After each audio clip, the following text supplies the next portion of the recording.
had to duck out. Dang it. Dominic, you should just come down. I think I know. But you won't get up. With our legs, we climb. No, with the VIP person. Oh, you're VIP? Yeah. Stage would have been. I know. Okay, ready? We're gonna do this again. Yeah. Just give you this. Yeah. I'll be like, shove it on my back. You can go in and out of the front gate all you want and everything else, so.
Swingbutters pregame show. We take a look at the starting lineups. They're brought to you by Rick's Car Wash, and we'll take a look at Hermiston's defense. The base, 4-2-5, and starting up front, Cash Campbell and Cody Thacker at the defensive ends, Cody Weisner and Chase Bradshaw at the defensive tackle positions. The linebackers, Ryan Arnold, Nathan Wheeler, and Wyatt Nolan will rotate. It's kind of a roll of the dice of which one that's going to be or which two that's going to be, in part based on if Hermiston starts with the ball or not, and if they do, how many carries Wyatt has in that first drive. Zane Davis at the rover position, Garrett Walshley and Jordan Ramirez at the safeties, Brock Rimmer, Yabani Rozone at the cornerback positions. Bulldogs have raced out onto the field in their purple uniforms right in the middle of the field, their final huddle around Coach David Faye-Tete. Sonny, this defense a month into the season was the top-rated defense statistically in the Mid-Columbia Conference. After last week's loss to the Kamiakin Braves and watching Tuna Altahir run for almost 300 yards, they're now down near the bottom, just above Pasco and Southridge, behind Kamiakin, Hanford, Kennewick for best defense in that league. Yeah, they kind of lost their identity, Eric. I really believe that's what it was, or maybe it was their confidence. They, started off the season with a very good, I'll put it this way: a good start to a good season with a start against Pasco, and then you could see a little bit of a change against Richland, but that was because of the quality of team that we played there with Richland. And then it just seemed after that Kennewick game, they started second guessing, I think, a little bit, and not finishing what they set out to do. We saw some bright spots in it, but then we also saw some real low spots in the Hermiston defense. Last couple of weeks, they have struggled to defend running backs, especially running backs like Hunter Jadorowski. So we will see what the challenge is for Hermiston defense contending with the Central Valley offensive line. Jadorowski and their starting quarterback is 6'5", 220-pound junior Matt Gabbert. It's anthem time here at the stadium. We will finish up this segment by telling you that the Mirasol Family Health Center injury report has Daniel Faye-Tete on it. He has missed the last couple of weeks with injury. Other than that, everybody else seems good to go. Time for the anthem. We'll be back with your kickoff on AM 1360 KOHU.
Well, everybody decided to stay home.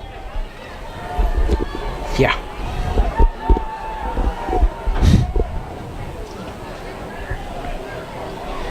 Eric Olson, Sonny Leby with you from the Old West Federal Credit Union broadcast booth. Captains going out to midfield It is the Bulldogs and the Bears and the blustery night. Wind speeds up to 20 miles per hour out of the west-southwest, a gust of up to 25 miles per hour in the last 30 minutes. It's not super cold, but the wind chill is dropping things down here this evening. Under what has been an overcast day, the wind is blowing towards the east end zone, towards the high school, so there is going to be the opportunity to have wind at your back, passing game, kicking game, as you go in one direction of the field tonight. It's a weird game because you know it's the end. And I think it's partially for us because, you know, we have colleagues in the Dalles and Hood River. They know when their last football game is. We haven't had this situation. And that's not to malign those programs, but just it's a different thing. When this is my 12th year here, you've been on the air 15? I think 14 years 14 now. years. In those spans, we've only ever known about the final game two other times. Yeah. And they were when we were at Hillsborough Stadium for state championship games, including last year. So it does change kind of the mentality, especially for, I think of looking at these rosters, 14 members of Central Valley's team, 13 Bulldogs. They're seniors. This is it. This is the last time you suit up. So that does really change, I think, your approach. There's no way to fight that out of your head and just treat it as another game. No, there's not. And, you know, you've got to be able to go ahead and number one, you've got to get yourself ready to play and ready to play and keep the intensity up. You know, we just saw Cody Thacker down there trying to get this sparse crowd whipped into a little bit of a frenzy to get them going because it's kind of a weird even crowd situation right now. I'm hoping it's a Dodgers crowd and that they're going to get here by the third inning. Yeah. But it's a small crowd tonight. It is equal to a well-attended freshman game right now. Both sides of the stadium as well. The team from Spokane did not bring a whole lot down here tonight. Hermiston's offense is going to start with the ball this evening. It is Landon Rico, a junior who's 6 feet tall, 140 pounds.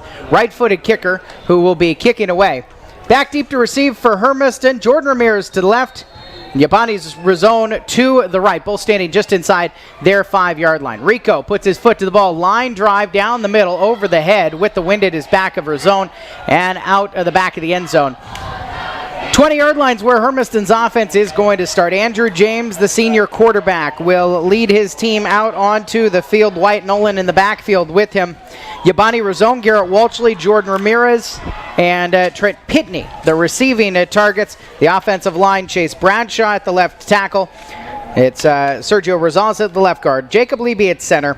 The right guard is Dustin Coughlin and Colton DeQuette at the right tackle position. Wyatt Nolan, the senior to the left shoulder of senior quarterback Andrew James. Twin receivers each way, 1st and 10. Hand to Nolan, running right side. Nolan bounces into trouble and bounces down to the turf, back to the line of scrimmage. No gain on the first play of the contest, cut off by the defensive lineman Nico McHenry, one of the 14 seniors playing for Central Valley.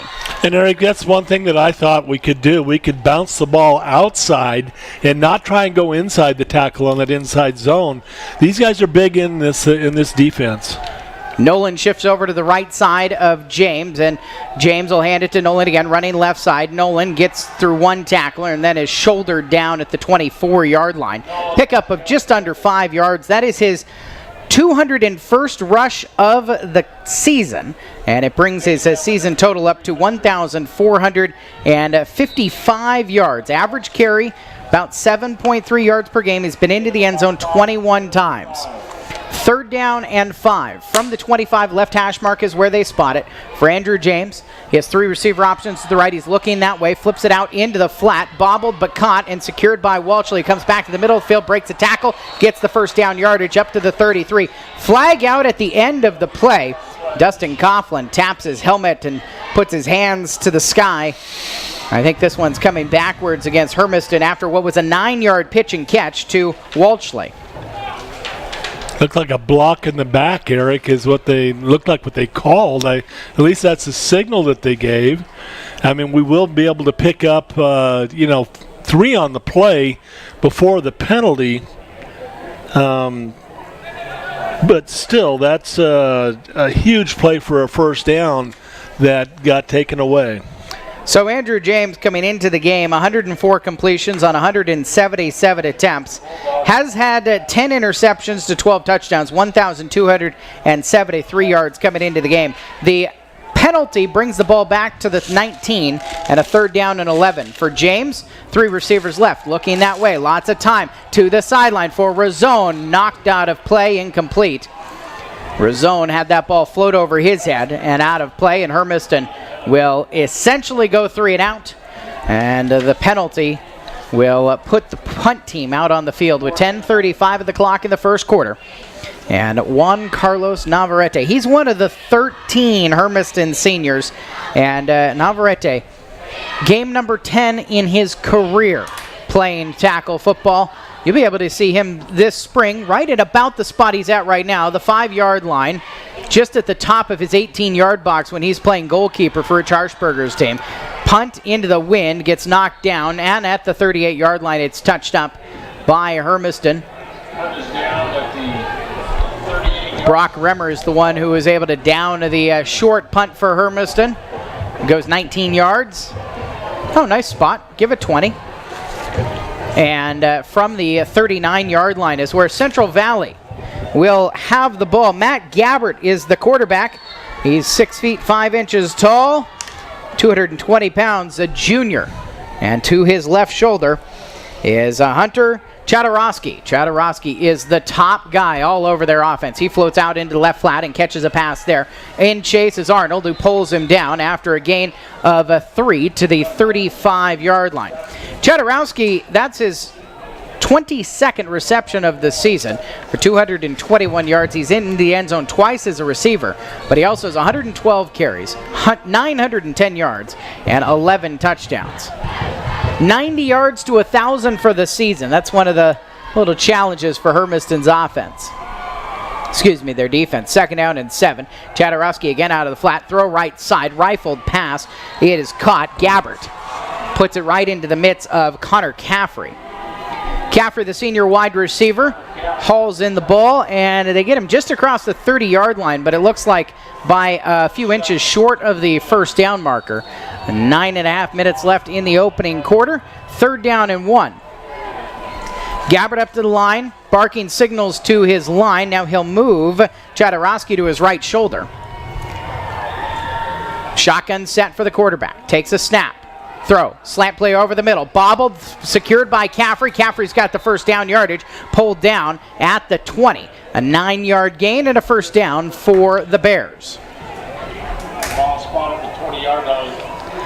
Gabbert, 82 completions on the season now, 165 attempts, and he is just crossed 1,100 yards passing on the season. 10 touchdowns, 7 interceptions. They do run the ball primarily.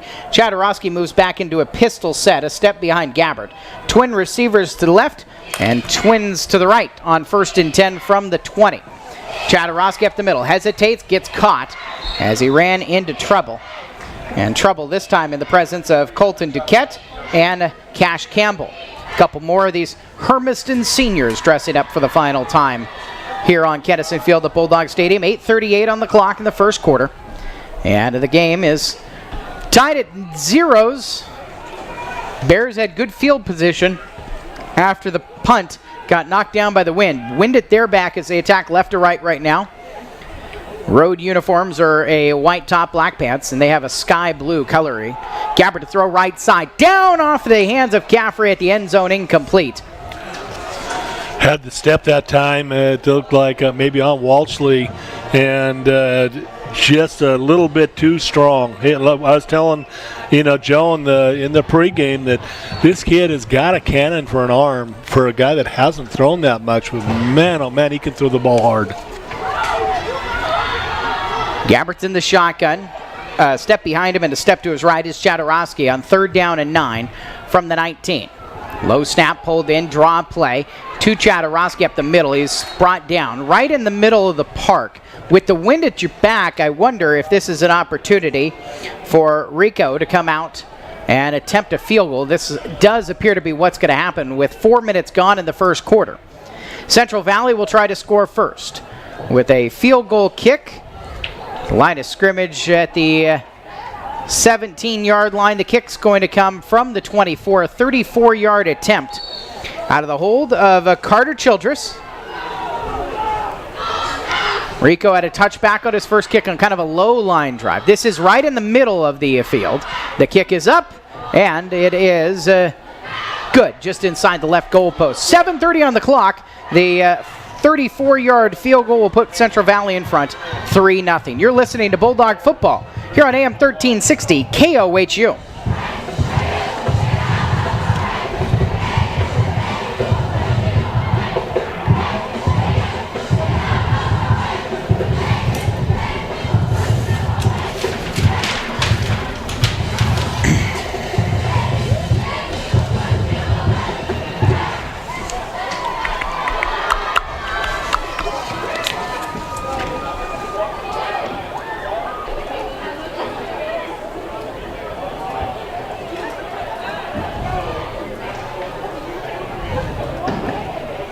You have that 33 or 34? 33. I kind of second guessed myself after I said it, but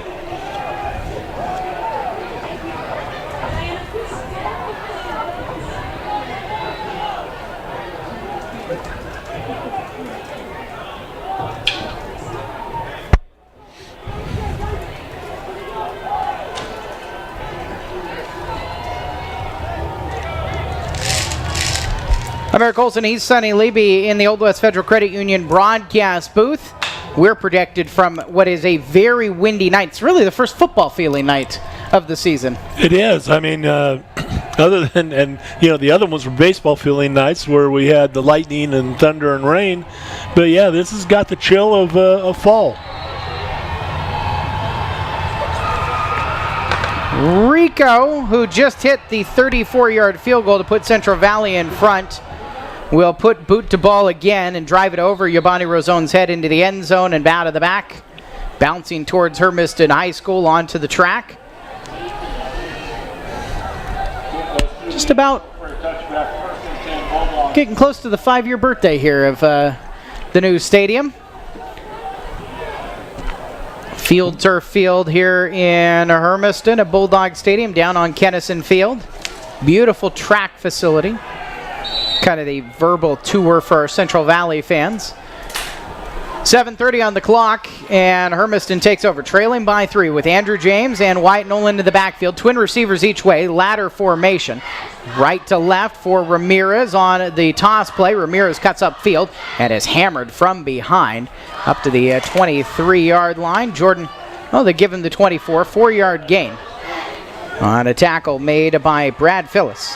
A 6'4", 255-pound senior, one of the big guys that helps out with this Central Valley defense. So 2nd down and 6 from the left hash mark, 24-yard line for the Bulldogs. 3 receivers right for Andrew James. He's got one man on the short side of the field left. Nolan to his right shoulder. Slap the hands together. Hand to Nolan on the quarterback option. Nolan's pulled down immediately. Just over a yard gain. Nolan got over 100 yards last week. He's getting closer and closer to 1,500 yards on the season. Grant Kelly. Needed 49 yards coming into the game for 1,500. Needed about 150 to jump to number 2 all-time single season. And needed about 605 yards to get to number 1 all-time single season at Hermiston. 3rd down and 4. James to throw. Pump fakes. Now he'll pull it down and run out to the right side. Outside the hash marks at the 30. Cuts back to his left towards the middle of the field. 35. Stood up there. 1st down yardage. Andrew James runs himself to the 36. Picking up 10 and a Hermiston 1st down. Nice little run that time by Andrews. Saw the blitz coming up the middle and pulled it back down and took off. He had to beat a couple of these, Central Valley defensive backs are fairly quick. They got out there really quick and turned them inside. James, 121 carries, 651 yards, 11 touchdowns rushing this season. First down and 10 from the 36. James, play fake, throws left side low. It's caught by Razone, and then he's in the dirt. I just got done talking about field turf, so no actual dirt, although plenty of dust with the wind today. Loss of a couple of yards. Throw was just a bit off kilter, and Razone probably would have been better off just dropping that one. Yeah, he would have been much off better. Razone is wide to the left side. 3 receivers out to the right for Andrew James. Ramirez, Trent Pitney, and then Garrett Walshley the widest. Nolan to the right shoulder on second down and 12. Nolan takes the run up the middle. He's got a hole. Cuts back to his right at the 50. He's pulled down just across midfield into Central Valley territory. Kyle Winans, the senior defensive back, makes the save. Great cutback move by Wyatt Nolan. They get him all the way up to the 47-yard line, and Hermiston moves the chains again. 19-yard pickup that time by a double move by Wyatt in the backfield. Just a jump one side first thing, full speed ahead, and a jump to his right. Got him 19. First down and 10 from the Central Valley 47. Play fake again. Andrew James rifles left side. It's tipped incomplete. Just missed the umpire in the middle of the field and intended to try to get to Trent Pitney. 4:52 on the clock in the opening quarter. Hermiston trailing 3-0.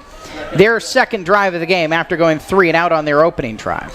That almost thought that might have even grazed off the umpire, but because he was right in the middle where the pass pattern was at. Second down and 10 from the 47. Bulldogs attacking into the wind, right to left. Handoff to Nolan up the middle again. Nolan is to the 43-yard line. Nolan takes the handoff, and then Andrew James is tackled by Cade Bias. It is a quarterback read option, so the quarterback is available if you get there soon enough, but the White Hat did have a quick conversation with the senior defensive lineman. Yeah, that was just a little bit late. You've only got a fraction of a time to hit him after the line. And the Central Valley's offsides. They got to call that. Third down and 6. James to throw. Left side. Hit as he throws. Incomplete. Bounces out of Razone's hands. I think Hermiston's got the punt team coming back out with the line of scrimmage at the 43-yard line. Wind into Juan Carlos Navarrete's face with 4:11 left in the first quarter, and the Bulldogs trailing 3-0. They want to pin Central Valley and make the Bears offense move the ball.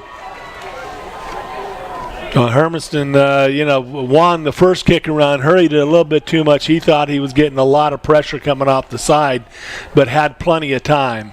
Has time again, kicks this one high into the air. It balloons in the wind, bounces at 20, takes a Hermiston roll inside the 15, and it will come all the way down inside the 10.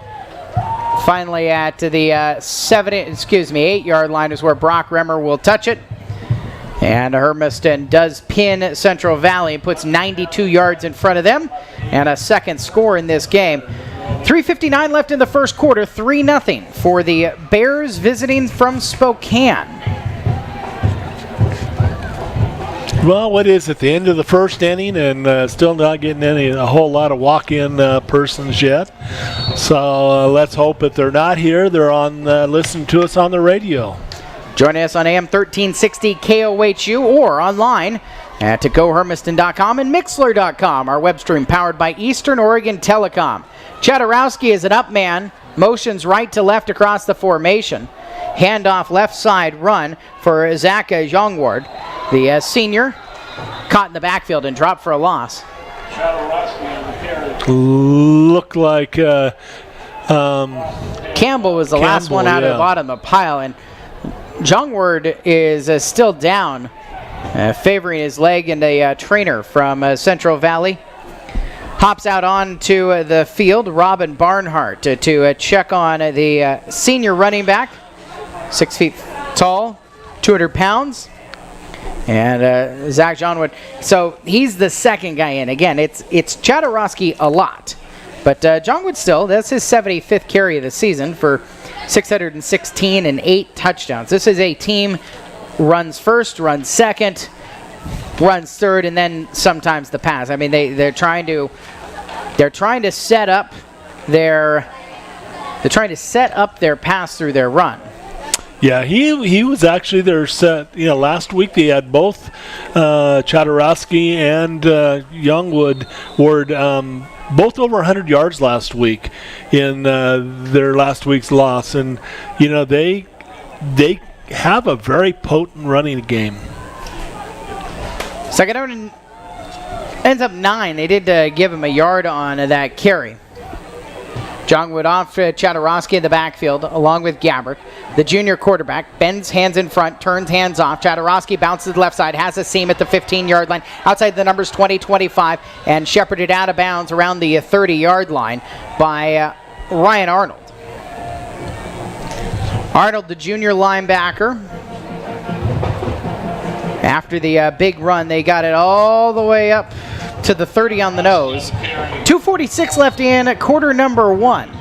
And Central Valley is trying to add on to a 3-0 lead. And that's the type of play you've got to stop from Central Valley is the long run. Motion man, left to right across the formation. Chadarowski back behind Gabbert, takes another handoff, running behind the left side of the line again. This time is stood up after a gain of 3. To the 33-yard line. Fall forward spot gets him almost to the 34. About a 3.5, 4-yard carry, and maybe a second down and a little more than 6 to go. Nice job that time by Cody Weisner getting in and making the play, and Campbell coming in to finish it off. Second down, and we'll call it 7 from the 33. Gabbert with Chadarowski to his left shoulder. Now Chadarowski out of the backfield to the right side. They looked at that way. Now come back, screen to the left side. Ball knocked away. Yabani Rozone got inside of the intended target, Gabe Ariza. And Rozone was able to, if that ball was going to be on target, he would have taken it away. Ariza gave up the inside position on the far sideline screen. Nice job that time again. Hermiston starting to stiffen up a little bit on the defense and making these receivers try and earn their spot on the field. 3rd and 7 from the left hash mark, 33. Gabbert's got 2 in the backfield with him. Chadarowski is the step behind him. 2 receivers right and a man alone to the left side. To throw. Gabbert looks left, now comes back to the right. Rifles downfield, too tall, incomplete. Wow. Off of the hands of Grant Kelly. I can tell this young junior, like I said, he has got a cannon. He threw that on a beeline, and if it would have been a little bit softer, he had his receiver, open for probably 6. Instead, 4th down and 7. Carson Rabb is out. And Yabani Rozone is back to receive. Rabb's got the wind at his back here. 1:59 left in the first quarter. Slight rugby move over to the right side. Kicks it and tries to angle away from Rozone. Takes a Central Valley bounce inside the 30, inside the 20, inside the 15, inside the 10, inside the 5, all the way down to the 1-yard line. That is we've seen it, Eric, and that was a kick that he could have got to and not let it get to the ground. Those are the type of things that we have been fighting all year long, and that absolutely burned us. You're about a 1 foot line, and there was one of those in the loss in week 3 to Kennewick. Now, we still contest that one because we feel like the Kennewick defender was laying in the end zone when he touched the ball at the 1-yard line. But the next play, Hermiston had to use a timeout because Wyatt Nolan wasn't on the field. The following play was a safety. Hermiston lost to Kennewick by 1. It's one of 3 losses this season. The problem was their losses to Kennewick and Kamiakin put them on the outside looking into the postseason. James, Nolan in the backfield. 1st down and 10 from the 1-yard line. Nolan comes left, gets out of the end zone and across the 5-yard line. Again, James is hit as he hands it off. Winans is the one who got to him. Yeah, gets about a 5-yard gain on the play that time, and a great job. But, Eric, that's the type of play that cannot take that much time to develop because you do not have any time, in that end zone. 2nd down and 5 from the 6-yard line, left hash mark set. Nolan to the left shoulder of James. Minute 18 left in the first quarter. Hermiston trailing 3-0. James slaps his hands together. Hands to Nolan, running right side this time. Sheds one tackler across the 10 and stood up at about the 12-yard line. Bundle of white shirts in there, led by Grant Kelly. That's about the 12. Yardage, though, should be enough for a first down for Hermiston. And it will be to get them a new set of downs in the final minute and 5 seconds of the first quarter. But it looks like, there's still a minute or so left, it looks like the Bulldogs are going to trail by a field goal after the first quarter of action.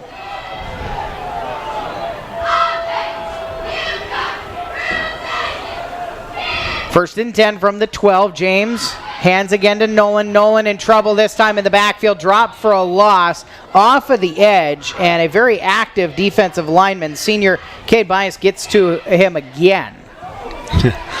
That was a fact that we whiffed on the block. There was, unfortunately, there was no place for him to go. And is there a penalty on there? There is they flag out on the play. And it appears this is going to come back against Hermiston. Waiting for the official indication here from the man in charge of this game. Now, although the way that the sticks are set up on the far sideline. It's a first down. And Central Valley, Ryan Buntner, their head coach, he's out on the other side of the hash marks wanting to know exactly what in the world happened. He's not happy. Ball moved out to the 24. Hermiston gets the first down out of the deal. Handoff to Nolan running left side. Nolan on first down and 10 is pulled down. 2-yard gain to the 26. Yeah, right now, Eric, this offensive line of Hermiston has got to get a little bit more enthused. They've got to, they're starting to see the push of Central Valley, as we saw of Kamaikan last week. And the more confidence you give this defensive line of Central Valley, that's what's going to hurt us there. 5 seconds left in the first quarter. 2nd down and 8. Looks like the Bulldogs will get the last play of the quarter off. Throw right side. Picked off by Caffrey. Caffrey down the left hash mark 10. Breaks a tackle 5. Caffrey into the end zone. Flags out after the play for the tackle by James. Caffrey, a pick 6 at the end of the first quarter. Plus the penalty will be tacked on afterwards. And Hermiston falls behind by 2 scores. So I didn't see what the penalty was on Andrew. It's going to be tackling by the headgear.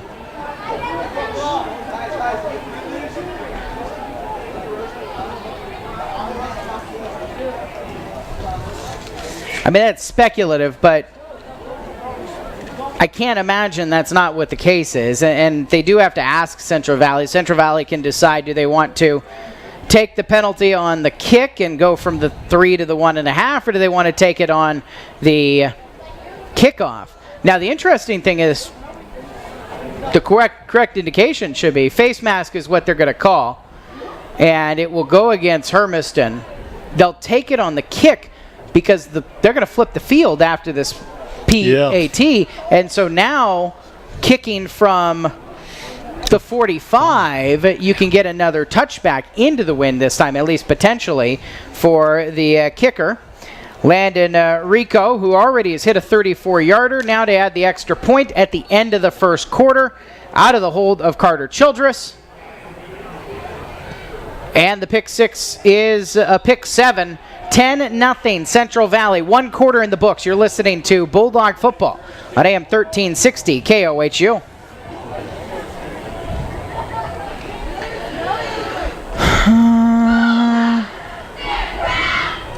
Wait, can you see the play? 33 on the return? Yeah. 33. The return, yardage. It's all right, never mind.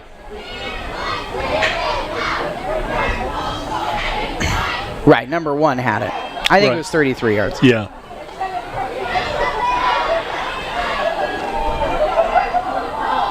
$31. 3-1. Thank you.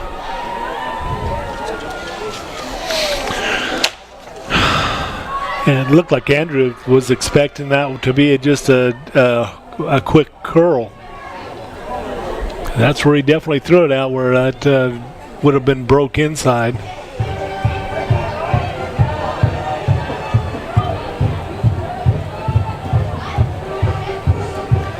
Three-yard return for a touchdown by Connor Caffrey on the interception, 11th of the season, thrown by Andrew James. First one that somebody has taken back to the house against him. And for the Bulldogs, a 10-0 deficit against this Central Valley Bears team. James got called for a personal foul face mask on the tackle of Caffrey at the goal line. And so 15 yards tacked on here before the kickoff. It's a nice little thing for Landon Rico, who's kicking into this 20-mile-per-hour wind, but he gets to kick it from the 45-yard line. And he's already got 2 touchbacks in the game, could make it 3 for 3. Yeah, and that's exactly, Hermiston's got to stop shooting themselves in the foot, Eric, and that's what's happened on 3 of our possessions. The turnover, we could not afford to have the turnovers, but we shot ourselves in the foot with the penalties. Rico's kick is actually going to be short on the run. Razone's got it, secured at the 9. Razone coming to the right side, breaks 1 tackle out at the 25-yard line, and he's tackled down at the 27-yard line by Colton Howard. So Hermiston's offense back out onto the field, just seconds into the second quarter, trailing 10-0. Yeah, Hermiston's got to get just a little bit more hop and skip in their swagger out there on the field right now, Eric. They look like, that's what they're playing, is a game that doesn't matter to anything. First down and 10 from the 26-yard line. Bulldogs, star formation, 3 bunched up on the left hash mark out to the far sideline. Motion man, handoff on the cut through by Ramirez. Ramirez pulled down from behind after a 5-yard gain up to the 31-yard line. Excuse me, that was Garrett Walshley who took the handoff. Still gained 5. Had a second down and 5 from the, they made it all the way up to the 32. So a second down and 4 for the Bulldogs. Yard line, gain about 7. About 6, second and 4. Right hash mark set. Again, 3 out wide to the left side. And it's just Pitney, the receiver close to the formation right. James, quarterback draw, breaks a tackle up the middle, hammered at the 35-yard line. He picks up 3, needed 4. Andrew James pulled down by Nico McHenry. This Central Valley team, they hit hard.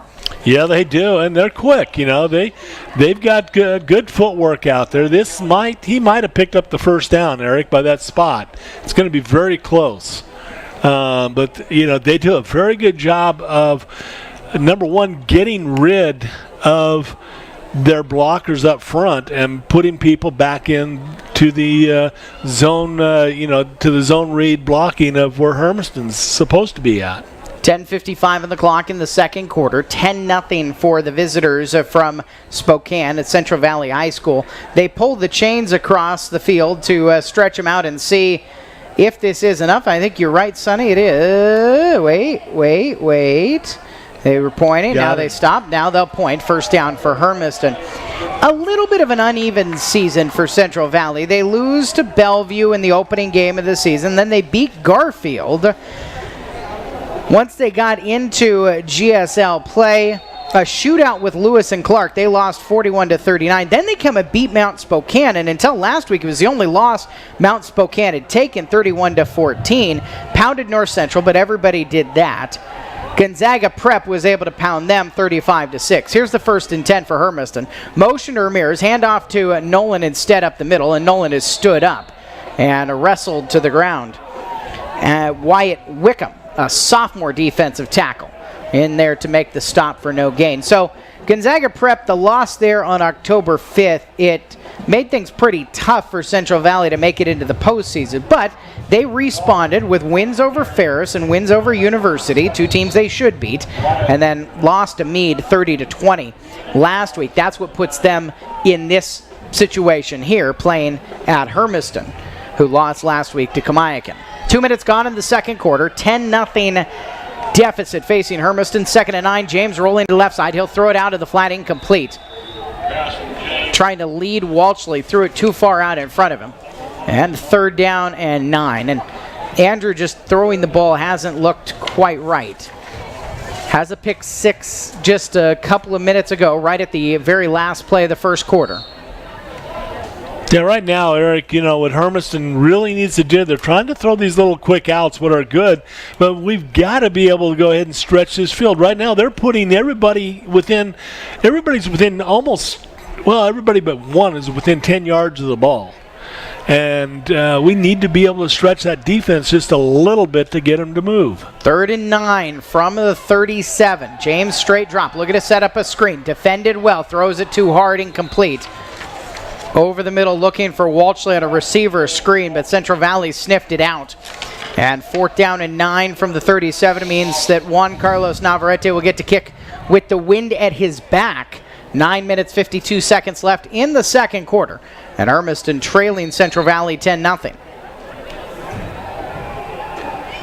Well, this is, I would think if you're the punter, this could be fun. You got 20 miles per hour at your back. Oh, he kind of shanked it, though, off of his toe near sideline. Bounces and will take a Hermiston roll. Cameron Shelley gets away from it and lets it roll inside the 30 to the 29. Navarrete just missed it. He kind of, that's his demeanor there as he walks in your sideline. He knows he missed a chance. Yeah, I mean, that was an opportunity to pin them way, way back. Honestly, if he just kicked it in the end zone, I just thought, if you're a guy who punts, and in soccer he's a guy who punts, might be a nice opportunity to really put that ball up into the air and drive it somewhere. 1st down and 10 for the Bears from the 29. Left hash mark set. And Gabbert to throw. Gabbert with time over the middle. Slot receiver has the catch, and around the 40-yard line is where he'll finally be pulled down. Rab with the reception, the junior receiver.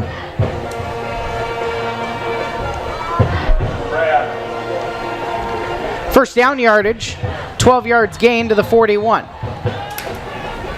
Rab and 2 others bunched up to the right in a trips formation that way. 1 man alone to the left. Gabbert pointing around, indicating maybe he's got a hot route coming. Hermiston showing a blitz from Gabbert's right side. Blitz comes. Gabbert to throw out into the far sideline, floats it incomplete. Caffrey couldn't pull it in. 9:24 left in the second quarter, trailing 10-0. Hermiston's defense trying to get the ball right back into their hands with Central Valley going into the wind. Nice job on the hurry on the pass by Rivera coming in and getting up in the quarterback's face that time. 2nd down and 10 from the 41. Left hash mark again. Gabbert with Chadorowski a step behind him to his right shoulder. Play action. Throw over the middle. Rifled into Caffrey's hands. Caffrey has it down the left seam. And he's running away from everybody. 30, 25, 20. Cuts back to his right. 5 into the end zone. Touchdown. Connor Caffrey's got his second trip to the end zone tonight. This time a receiving touchdown that goes for 59 yards. Yeah, that time there, you just cannot miss that first tackle when you're inside like that, and then allow the players to go ahead and run away from you. 59 yards, Caffrey from Gabbert, and now Rico to add the extra point. 9:13 left. If Hermiston's gotten close a couple of times here tonight, if they could get one of these, it would be just a 2-score game at 16. But Rico has time to get it up and inside the right goalpost to extend the lead to 17-0 with 9:13 left in the second quarter. This is Bulldog football on AM 1360 KOHU.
I'm Eric E. Sunny. It's Bulldog football on AM 1360 KOHU Hermiston, coming to a close with the 2018 campaign. Bulldogs in Central Valley in the Mid-Columbia Conference Greater Spokane League crossover. 9:13 left in the second quarter. 17-0. Short kick angled to the far sideline. Ramirez has it at the 25, and Ramirez is going to be stopped after a return of 6 yards. Chad Carlson, the junior, gunning down that far sideline, was able to stop Ramirez. Well, you said it in so many words. Hermiston's going to need some fire if they don't want this thing to get way out of hand. Well, even when they're coming off the field right now, it's just, it looks like they're uninspired. There's not a whole lot of fire out there, and they need to get it going. First down and 10 from the 25-yard line. Bulldogs will put the bunch right close to the formation, out on the left hash mark. The 3 receivers are left, and Pitney alone to the right. Motion, Walshley right to left. Handoff, Nolan up the middle. Nolan's caught immediately. Just, they're in the backfield with Nolan, and Michael Vos, the stop for a loss of a yard. Yeah, that's Olay offense there. I mean, nobody even touched him. And that's a gap that they got to know. They're running against that gap right there, so they got to know they got to go ahead and put somebody on that. Bulldog coach is making tons of changes here, trying to shift things around, trying to find some answers.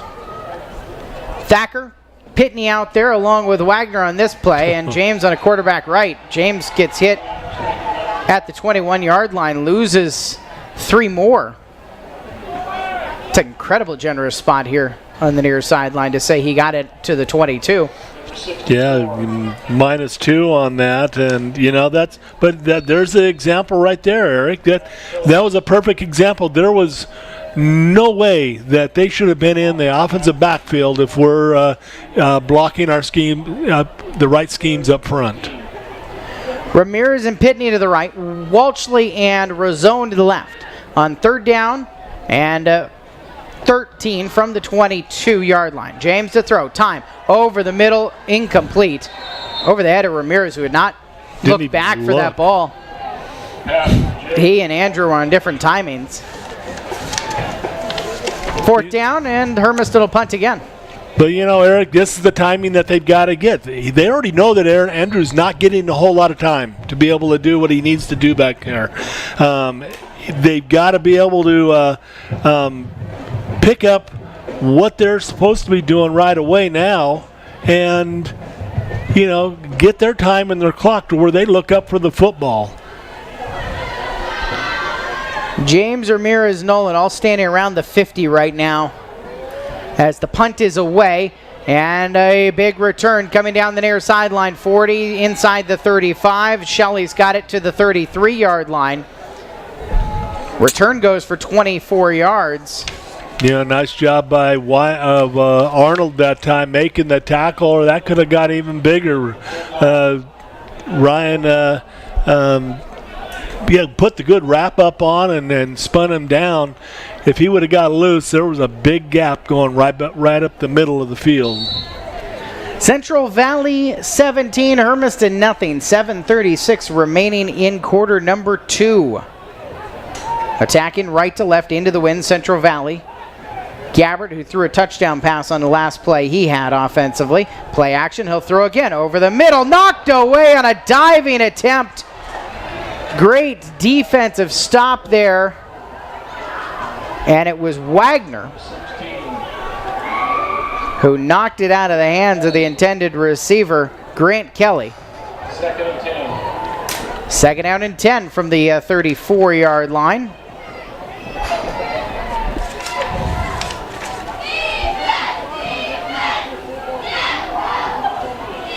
Play action to throw again over the middle and to the hands on a basket catch and into the end zone for Gabe Ariza.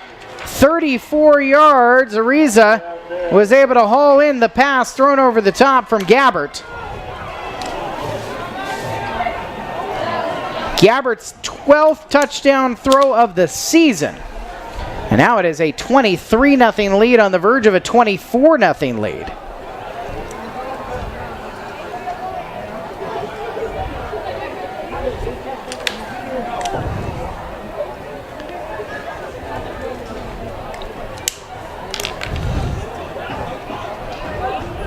Right-footed kicker, Landon Rico, out of the hold of Childress.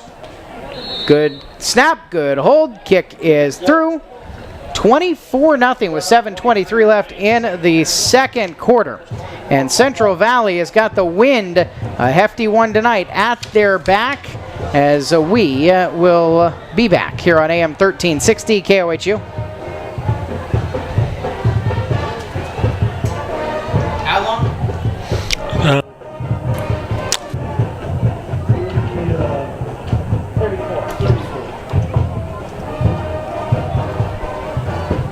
We should have stayed home.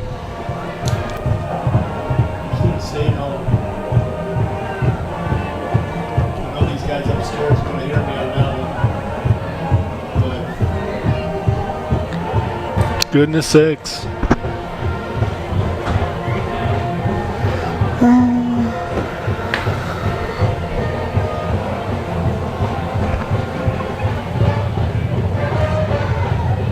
See, I got different kick returner back now. Garay's back. Guillermo and Giovanni. Yep.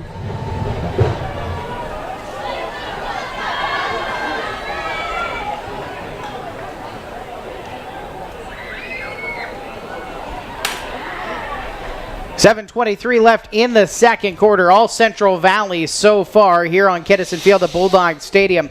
Started with a Landon Rico 33-yard field goal about 4.5 minutes into the first quarter. End of the first quarter, Connor Caffrey, a pick six, 33 yards.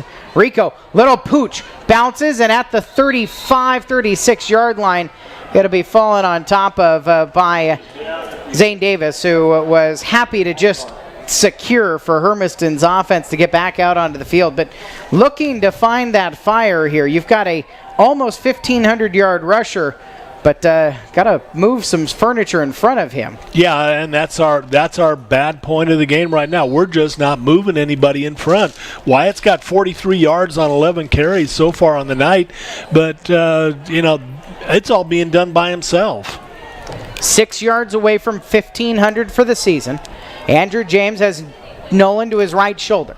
3 receiver options right. James turns, hands it off. No, keeps it. James running over the middle. He's got a seam. James across the 45. It is pulled down by Connor Caffrey after an 11-yard carry to the 47-yard line. Got to the 46, maybe the 47. I mean, if you're looking about 24-0, okay, it's a 3-score game if you get touchdowns and 2-point conversions each time. But you really need to get one here on this drive and feel like you get another stop. You could maybe get yourself within 1 score before you go into the locker room. That's got to be the goal, is to get down to 1 score before the locker room break. First down and 10. James keeps it again with Nolan on the quarterback option. James into Central Valley territory to the 49-yard line on the run, pulled down by Ben Phyllis on the play.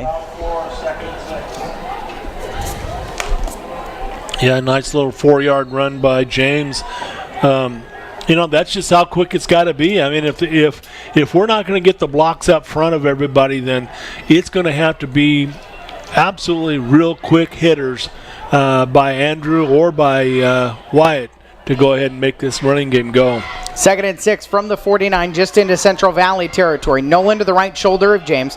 3 receiver options right and 1 man alone to the left. James hands it to Nolan up the middle. Nolan's got a full head of steam. Breaks a tackle, breaks another, shoves his way up to the 43-yard line. Into the grasp of the defender.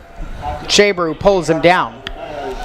8-yard pickup on the run that time, and just a good job by, again, Wyatt just muscling himself in through the tackles. Halfway point of the second quarter is on us. Hermiston trailing 24-0 on home. Final game of the season for the Bears of Central Valley and the Bulldogs of Hermiston. Motion man left to right. James will toss it to him. Coming around the right side, Ramirez has got himself a seam, and he's got himself to the 35-yard line. Ramirez's run is good for 7. And the Bulldogs from the 35 will have a 2nd down and 3. Getting out to the 35-yard line. Wind is at Hermiston's back. Ramirez left. Thacker is close to the formation left, sitting in a tight end position right now. Wagner and Pitney to the right.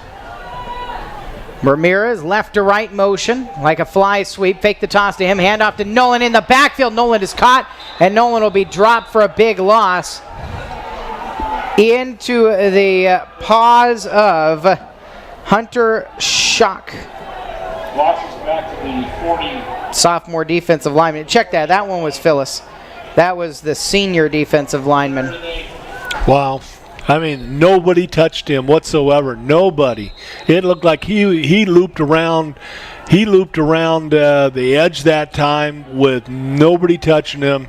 And even before Wyatt could really even get the ball secured well enough that he didn't fumble it, he was in the grasp and spinning down. Central Valley is attacking this run-pass option from Hermiston aggressively. And there you look at Phyllis. Phyllis's assignment was Nolan. Yep. And he doesn't worry about anything else, and so he's going to go get Nolan whether he touches the ball or not. That's the same thing as Andrew James is getting hit on a lot of these run-pass options, whether he keeps it or not. And so Central Valley just very aggressively defending this.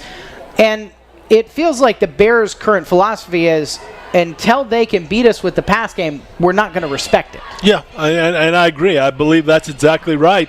And the worst thing is I know Coach Wells has got to be really frustrated, but until they're going to go with this same mentality until Hermiston's offensive line can block somebody, they're going to continue to do what they do against us right now and not respect anything else. 3rd down and 8. Ball back to the 40-yard line after the loss. 3 receiver options to the right for James. Razone alone to left. He'll motion Nolan out of the backfield right. Trying to set up a screen, throws it into the dirt, incomplete. Walshley was running the receiver screen into the middle of the park, but Central Valley again had good pursuit on James, and James wasn't able to put the ball on target. So 4th down and 8 from the 40. And Juan Carlos Navarrete is back out. He'll punt standing just on his side of the 50-yard line. They race out Cameron Shelley, who had a good return on his last opportunity. Shelley's standing inside the 10. 4:38 left in the second quarter. And Navarrete will size up the punt, a wobbler to the near sideline. He'll check up and stand right at the 20-yard line. Punt for 20 yards. No return. 1st down and 10 from the 20 for Central Valley. The Bears have had passing strikes to Connor Caffrey and Gabe Ariza on their last 2 drives. The Caffrey drive was one play. The Ariza drive was 4 or 5 plays, tops. Yeah. I mean, it's all quick hitters, quick possessions. Gabbert directing traffic. Bare hand in his right hand where he throws the ball. He's got a glove on his left. Little bit breezy. Well, quite a bit breezy tonight. He'll throw over the middle. Caught on the run into 2 defenders. Kyle Parkman split them. Caught the ball and gets up to the 37-yard line. And another timeout for Hermiston. Scott Hammond, the defensive coordinator, is livid. And David Faitete is also walking out to this defensive huddle, but this is going to be an earful from the defensive coordinator here at Hermiston for 8 seasons. And Hammond,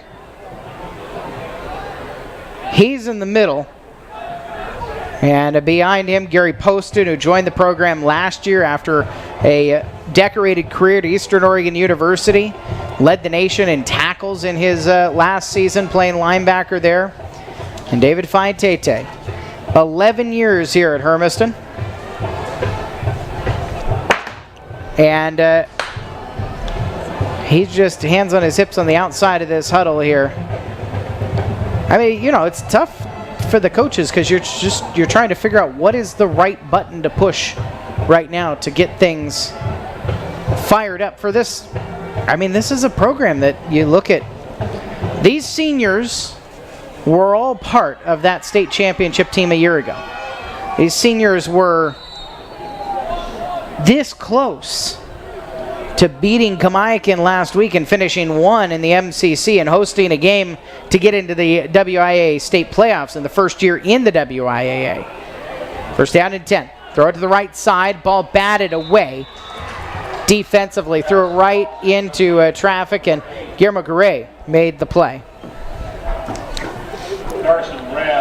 Nice job that time by Garay, and you can see Hermiston is trying different people out there. 24-0 with 4:22 left in the second period. 3 receivers bunched up to the right. That's the far side of the field with the ball on the left hash mark.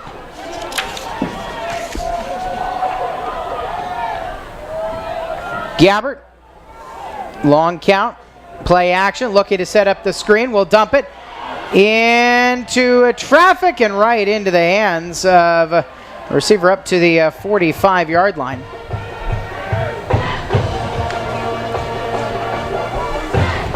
Pass is complete out to the 46-yard line. 3rd and 2. So 3rd down and 2 with the ball up to the 41. We're going to, at the halftime break, we'll have to, 44 is not listed. No. And, I mean, this is the first time we've ever seen Central Valley. It's the first game between the 2 high schools in football. So we are going to have to ask at halftime. Chadorowski's back into the backfield. Flag out from the near sideline. Penalty marker on the play. After 27 of those a week ago, this is only the 3rd? Yeah. The first half? 3rd. Third flag of the half, and offsides by Hermiston. That's the indication. It'll give the Bears a first down and move them into Hermiston territory to the 49-yard line. 3:37 left in the second quarter. Actually, that was just the second penalty, Eric. Well, the James penalty, there was the illegal block penalty, and then that one. No, that one that was against them. They've got one, yeah. They got a 15-yard penalty. That's right. Sorry about that. First down and 10 from the 49, just into Hermiston territory. Gabbert with 3 receivers right. Blitz coming again. He'll lob it over the top of the blitz. Drop ball by Chadorowski, and they'll say it was a forward pass. Wow. Generously incomplete. That sure looked like it was a backwards pass there for me, Eric. On your end, you had a little bit better angle almost down that line. He was in front of the 45, the quarterback was, and that ball hit right on top of the 45. It was very close. Without the benefit of replay, I'll just say incomplete, 2nd down and 10 from the 49. Yep. Chadorowski to left shoulder and a step back behind Gabbert. Again, 3 receivers right and a man alone to the left. To throw, right side, screen set up, bobbled ball, Rab dropped it, just could never quite contain it. Pass ball's incomplete from And so, the incompletion with 3:12 left in the second quarter means that Central Valley's got a 3rd down and 10. Right across the midfield stripe by 3 feet.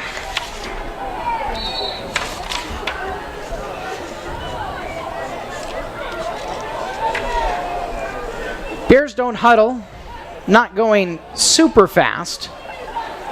And frankly, they kind of needed a little bit longer drive. Their defense have been out on the field quite a bit because of the 2 quick scoring strikes in this quarter.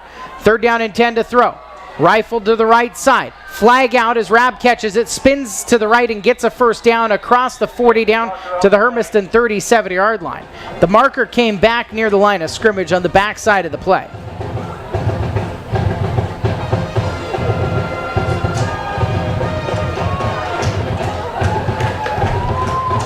Penalty indication is it is going to go against Central Valley with 3:06 left in the second quarter.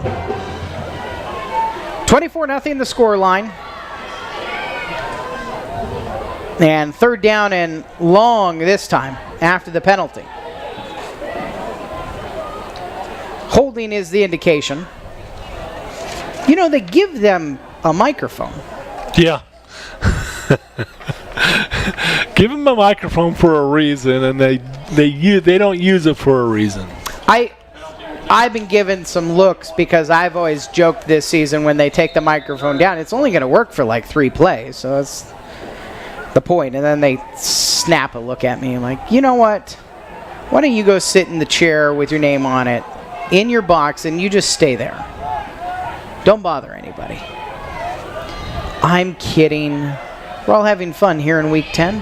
3rd down and 20 from the 41. Left hash mark set. Again, 3 left, 1 right. Reverse that. Screenplay set up over the middle, batted away. I think Weisner maybe got a fingertip or 2 on it. Either way, it was defended well. Neither team's really been able to get their screen games settled in. And after the penalty, Central Valley's going to have to kick the ball away. 2:39 left in the first half. And Hermiston is facing a 24-0 deficit. Central Valley, a 33-yard field goal, a pick 6 of 33 yards, a 59-yard reception for Connor Caffrey, who also had the interception return for a touchdown, and Gabe Ariza, the last one to score. High kick. It will bounce Central Valley's way after not carrying but 18 yards and ends up being a 23-yard punt with no return. And Hermiston's got the ball in their hands. I mean, so a drive ago I said you'd like to be able to score quick, get the ball back, try to get 2 scores on the board here before halftime. Frankly, with 1 timeout and 2:29 left in the second quarter, get a score on the board. It doesn't matter what the point total is, but do not take a goose egg into the locker room. It's got to be the mentality. Then you just reset at halftime. 1st down and 10 from the 37. Right hash mark set. 3 receivers left for Andrew James. White Nolan to his right shoulder. The senior quarterback flakes it, throws near sideline to Razone. Razone on the screen's got a space at the 45 across the 50, and he comes all the way down to the Central Valley 43-yard line. It was Grant Kelly who was able to pull him by his waist out of bounds. 20-yard pickup that time by Razone on the catch. And so that helps. It was out of bounds, so it stops the clock with 2:22 left in the opening half of this crossover game in Week 10 between the Greater Spokane League Central Valley and the Mid-Columbia Conference Hermiston Bulldogs. 1st down and 10 from the 43. 3 receivers to the left. Pitney alone to the right. James will hand off to Nolan. Up the middle. Nolan's got a hole. Breaks a tackle. Nolan with a burst of speed across the 30-yard line down to the 28 where he's pulled down on the play by Kyle Winans. 15-yard run by Wyatt Nolan that time for a 1st down. He's now up to 61 yards on the night. And Hermiston's 9th 1st down on the night, Eric, and still no scores. Threatening, though, down to the 28, first down and 10 with a little more than 2 minutes left. Nolan will move over to the left shoulder of James. The senior quarterback slaps his hands together, keeps it as he put it in the belly of Nolan, and James runs forward to the 21-yard line, James on keeper, where he is pulled down by Chadarowski. 20-yard line. Carry of about 8. Hermiston going quick with 1:45 left in the first half. Same formation, except Nolan to the right side of James on this play. From the 21, second down and 2. James looking to throw. Time, throws it to the corner, over the top and too far for Ramirez, incomplete.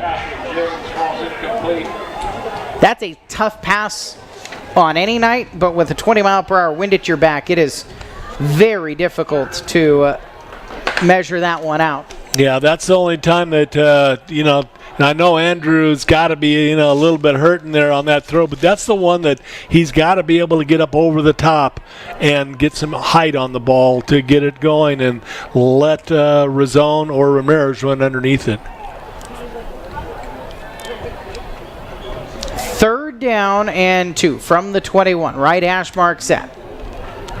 I imagine this is 4-down territory if they don't get it. Play action. James will fake, now pull it down and run. He's got the first down. James at the 15.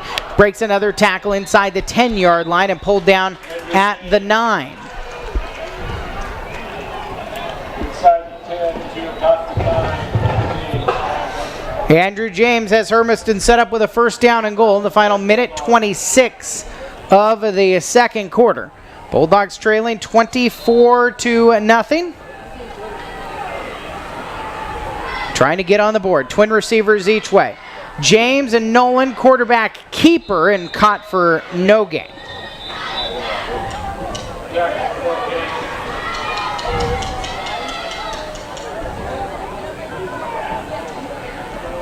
Second down and goal from the 9 still.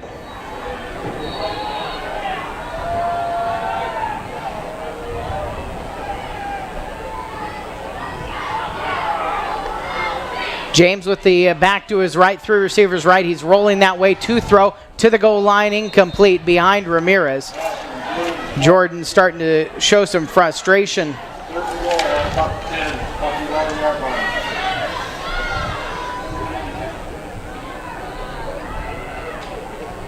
Third down and goal from the 9.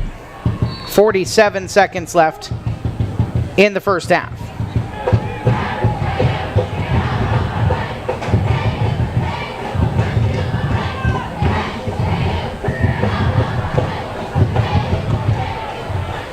Nolan to the right shoulder of James. Twin receivers each way.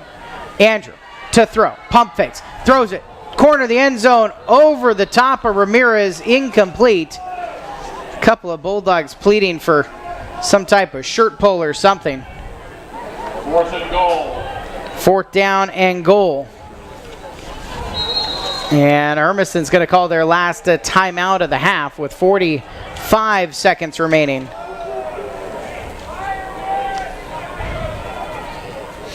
So do you take and try for the 3 to at least get points on the board, or do you got to go for 7, Eric? Well, if it's me, like I said, you don't put a goose egg up on the first. I'd want the points right here. Yeah, personally. I agree 100%. But I think we're going to be going for it here. I know that they want to try and make up, great big chunks of score all at once, but you can only dig the hole so deep and kick it out of such a deep hole before you've got to go ahead and start pushing. And right now we're pushing to try and stay above ground. There were a couple of games last night in this crossover round between the Mid-Columbia Conference teams and the teams out of the Greater Spokane League of the Ranch and Home scoreboard. Southridge got a win, beat Rogers 30-0. It was a 30-23 win for University over Pasco, and then Walla Walla lost to Ferris 28-10. Hermiston down 24-0. Final 45 seconds of the first half. Twin receivers each way. Nolan motion out of the backfield right. James takes the snap, throws it over the middle, intercepted. And it's Chadarowski down the far sideline. Chadarowski, with just James to beat, will be ushered out of bounds right at the 31-yard line.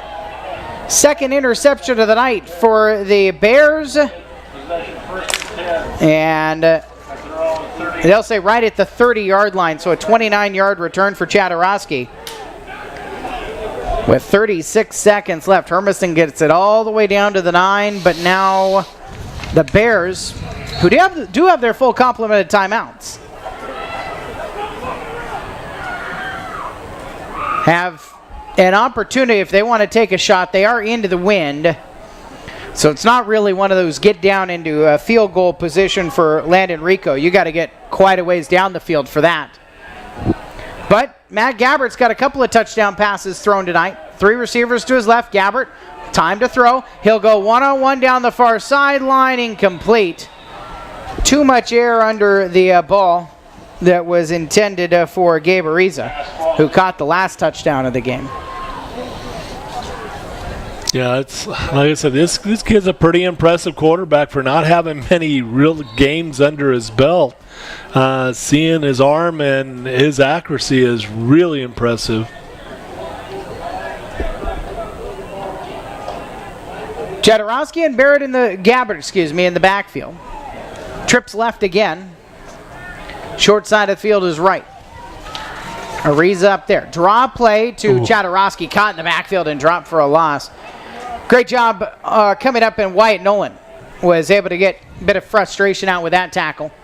20 seconds left, and it looks like Central Valley is content with going to the locker room, leading 24-0.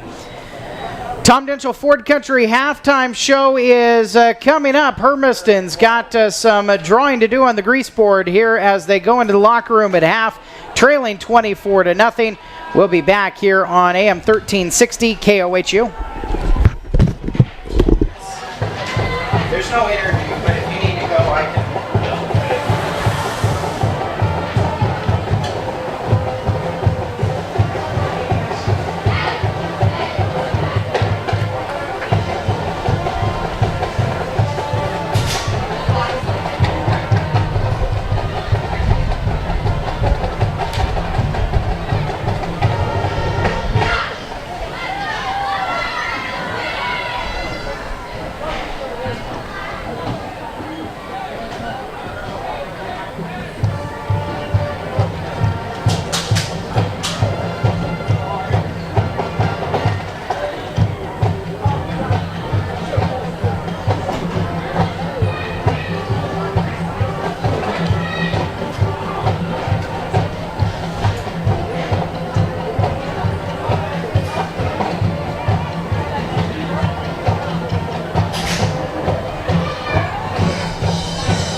I'm Eric Olson alongside Sonny Levy with you on your hometown radio station, AM 1360 KOHU Hermiston, and we welcome you as well. If you're joining us online, our web stream is powered by Eastern Oregon Telecom Internet at the speed of life. You can find our web stream.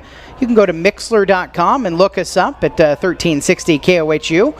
Subscribe even. Get you updates, text message to you or emailed to you every time we go on the air. Or you can, as I always have, go to GoHermiston.com and get the stream there. Our big change with the new stream is that works on both the PCs and the Macs, and now your phone as well. So we're glad to have that as an addition to our coverage here in 2018. It's your Tom Denchel Ford Country halftime show.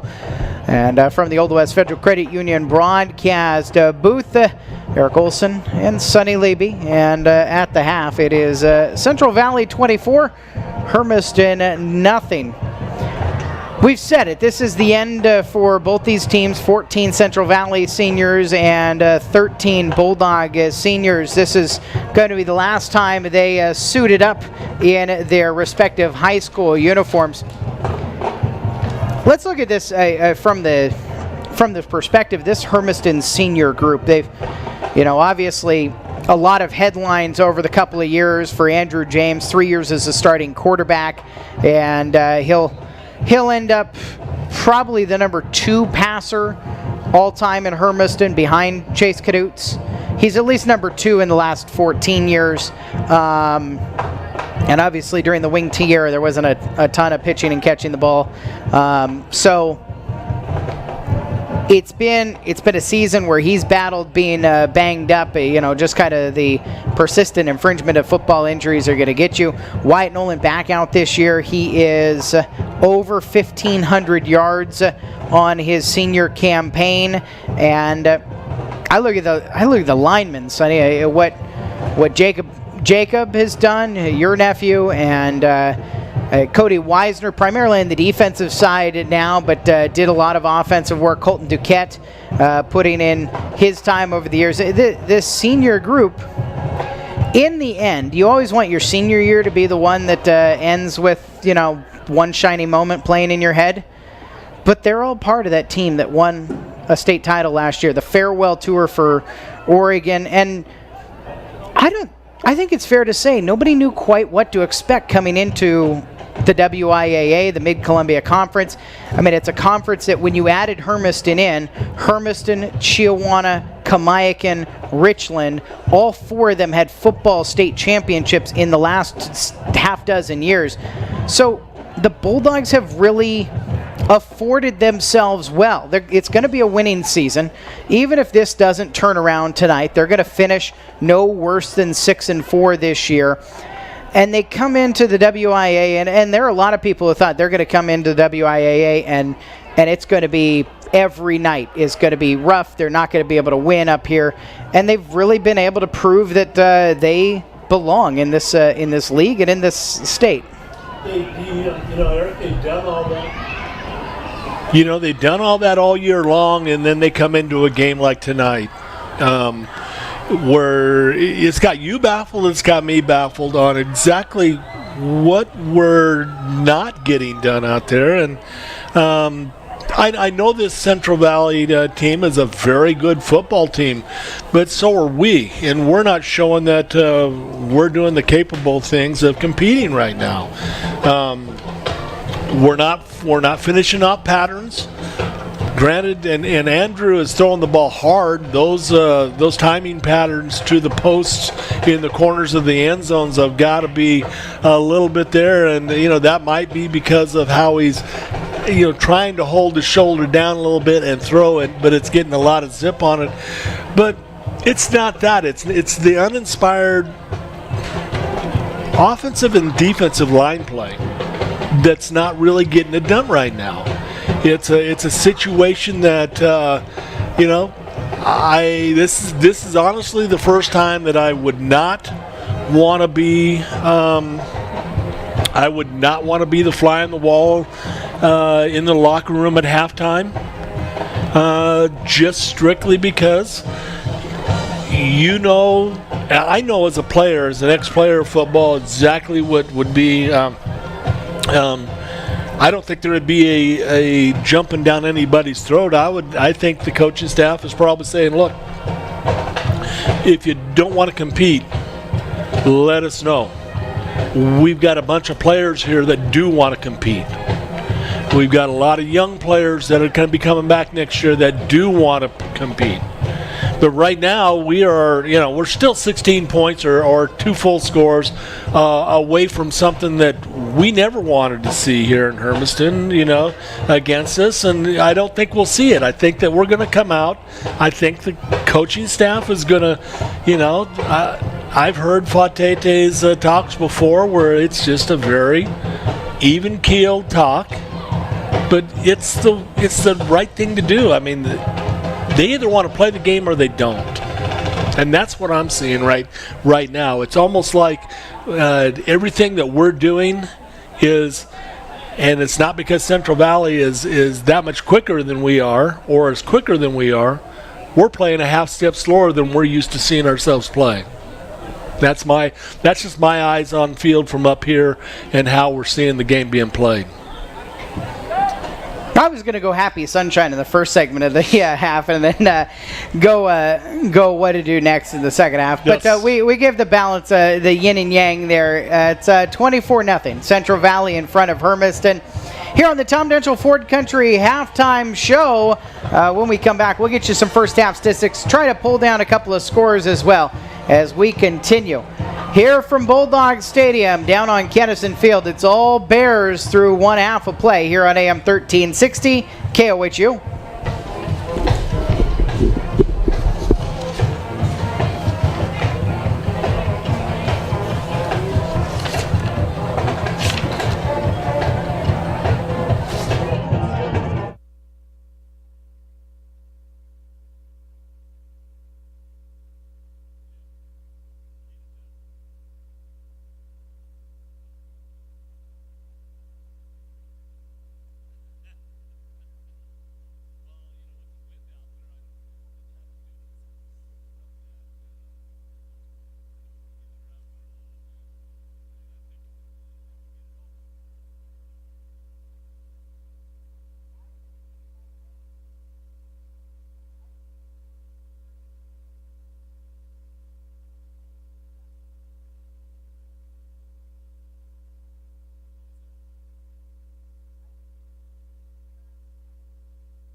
America, sunny. It's Tom Denchel Ford Country halftime show. Central Valley back out onto the field. There's still about 4.5 minutes left. Long stretch period for them. Not a whole lot to talk about for them if you're in their locker room. 24-0 is their lead. A little bit of everything going right for them. Landon Rico's got a 33-yard field goal to give them the first 3 points of the game. At the very last play of the first quarter, Connor Caffrey, a 33-yard pick six.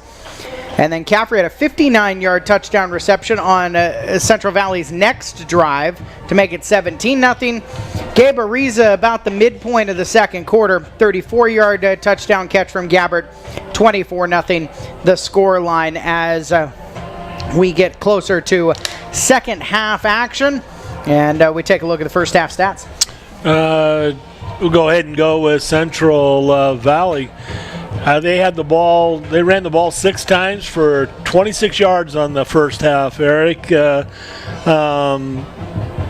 Chodorowski had 5 rushes for 25 yards, and Zhang Word had 1 rush for 1 yard for 6 carries for 26 yards on the ground.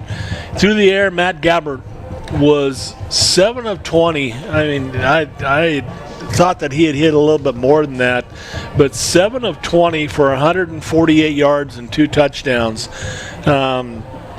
Chaborowski had just the 1 catch on the night, who was his main receiver on the night. Grant Kelly had 1 for 17 yards. Carson Robb had 1 for 12 yards. Gabe Ariza had 1 for 34 yards and a touchdown.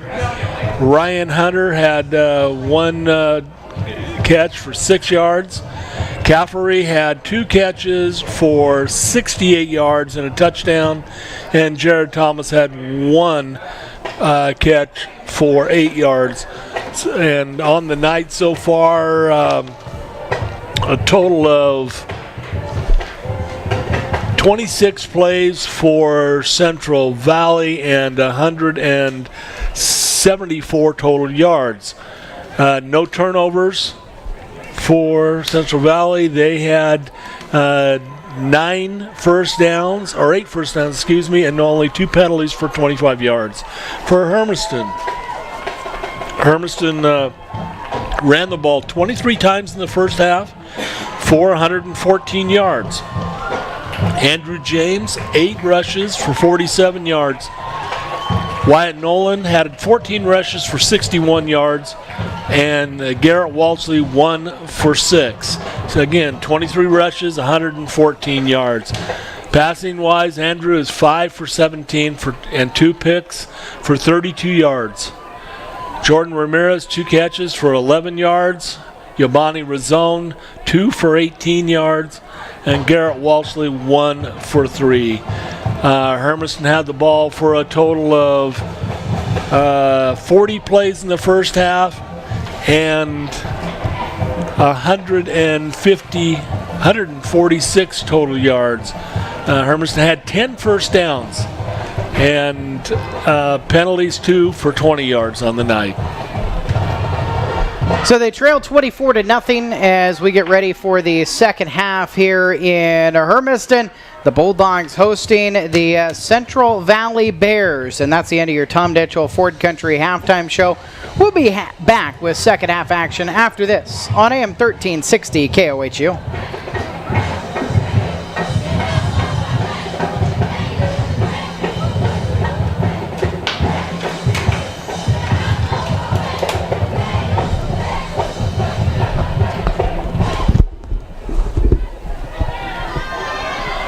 One, two, 1, 2. Can you hear me?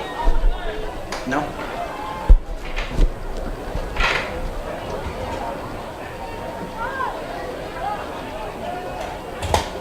One, two, 1, 2, 1, 2.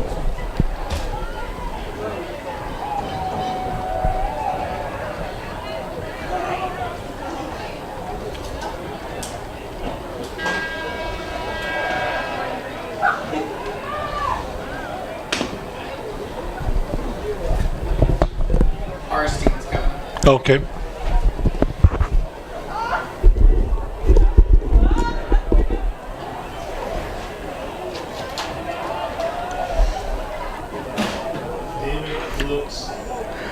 American Sunny, it's halftime, or the remnants of halftime here on AM 1360 KOHU. As the Bulldogs and the Central Valley Bears play out their Week 10 games. Last night, Ferris beat Walla Walla 28-10. Pasco lost to University. The bolded part's what throws me off on this MCC website. 30-23. University gets that victory, but the Southridge Suns will close out their season with a W in a big way. Beat Rogers out of Spokane 30-0. There aren't a whole lot of teams around this area that are still going. Pendleton is over in the Roundup grounds playing host to Crescent Valley tonight. Heppner is in action down at the Morrow County Fairgrounds as they are hosting Kennedy out of Mount Angel. And there were some scores that went final earlier on today, as there were a couple of 1A games that started earlier in the afternoon. Also, Let's see if there's a post. Oh, yeah. LeGrand is posted. LeGrand blanks Klamath Union 31-0. They played that game at 4 in the afternoon. Let KU get back on the road. LeGrand will play the winner of 15th seed Cottage Grove and the second seed Gladstone. They started at 7 o'clock tonight. The 8-man football that is completed tonight includes Doofer's already got their win secured, the number 1 overall seed. Beat up Bonanza 62-7. Adrian Jordan Valley beat Pilot Rock. The first year the Rockets were an 8-man team, 26-8 the final score in that one. Crane all over North Douglas 50-6, and Wallowa big over Falls City Kings Valley 44-8 the final score in that one. Those are some updates there on your Ranch and Home scoreboard. Second half action. 24-0. I said it in the open. This game is about pride. Playing for pride here in quarters number 3 and 4. Bulldogs, however, as I look down to their specialists and a few new faces out there on the field.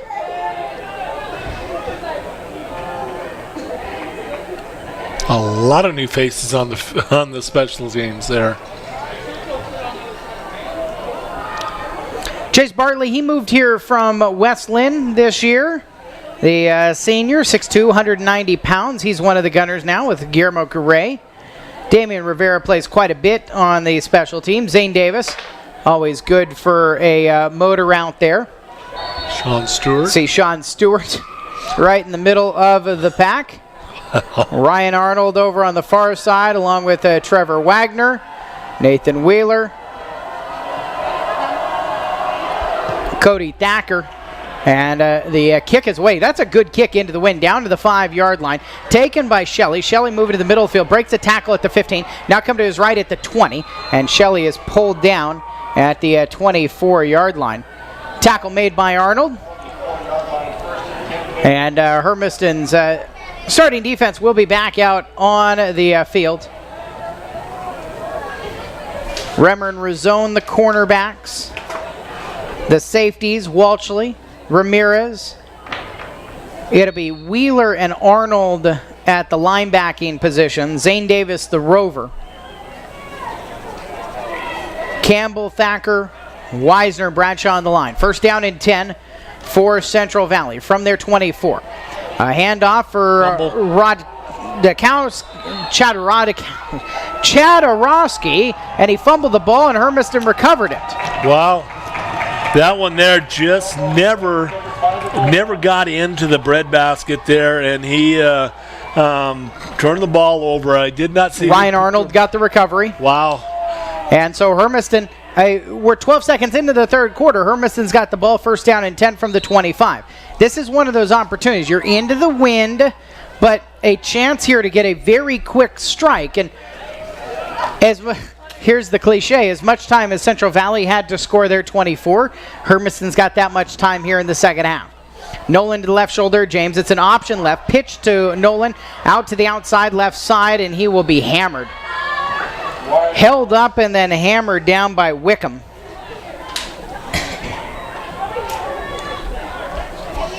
Yeah, and there was another whiff on the attempted block on the outside. Got nothing but error. That's what's hurting Hermiston right now, is the fact that I don't believe that it's Central Valley is that quick to completely make Hermiston miss our blocks, but that's what's happening.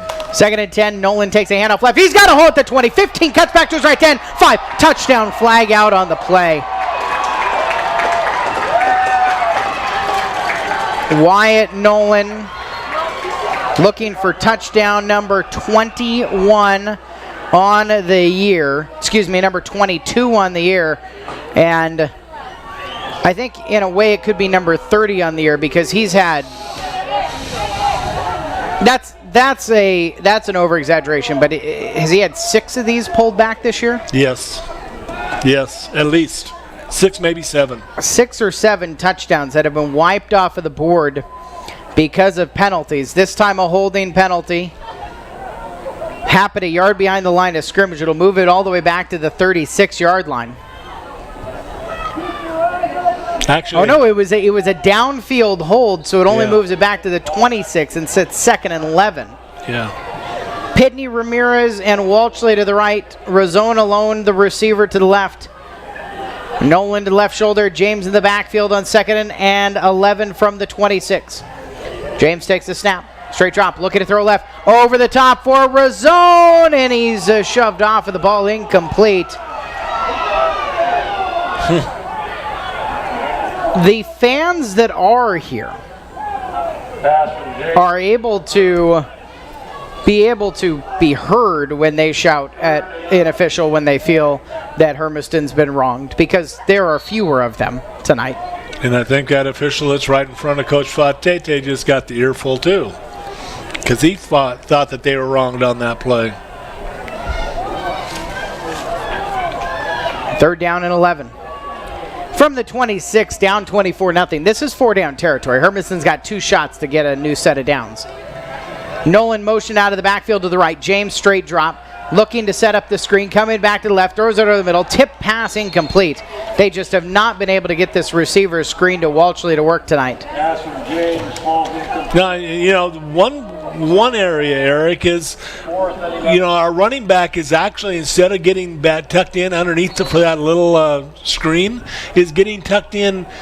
He's going over the top of the lineman. So it's even pushing it farther downfield, and he's running right into the linebackers when we're trying to get it. Instead of the line getting on that 1-yard gain and then hit Walshley or whoever the receiver is coming up behind him to get the block, they're not getting it there. 4th down and 11.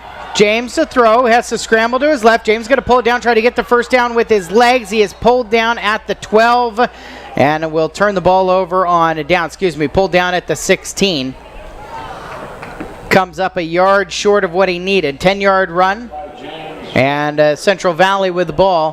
1 minute and 9 seconds into the 3rd quarter, going to get their first touch of the ball in the 2nd half, up 24-0. Yeah, the penalty definitely, took 7 off the board and stalled the drive.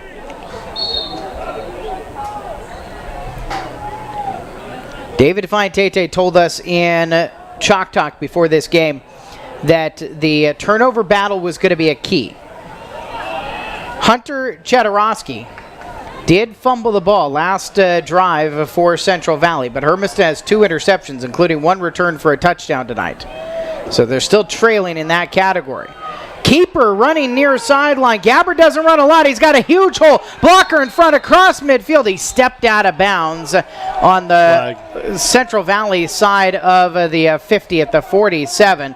There is a flag back out at the line of scrimmage. Indication is against Central Valley.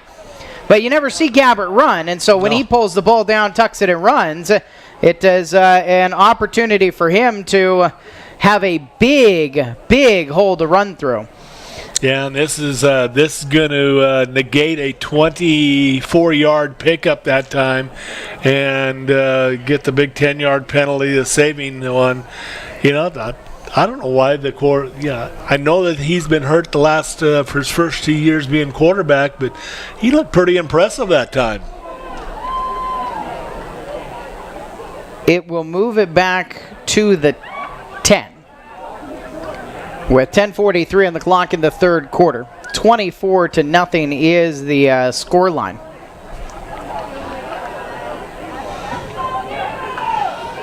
And Hermiston, they weren't able to capitalize on the fumble, getting the ball at the 25. Now let's see if they can capitalize on that penalty, getting rid of the Gabbard run.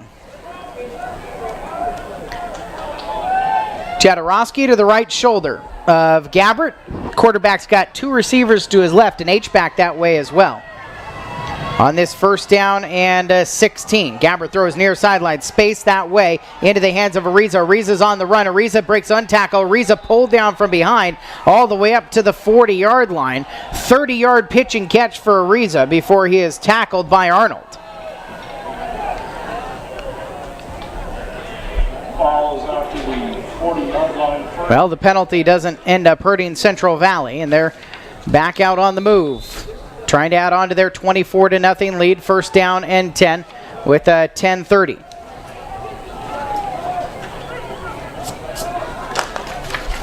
Gabbert in a pistol set, 3 receivers to his right.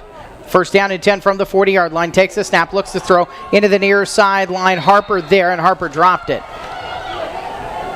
Hermiston claiming that it was a backwards pass. That one, I don't think there was much of a question. It was about 6 feet forward. Yeah, yeah. There was no doubt. The quarterback was on about the 32-yard line. That was right up on the 35.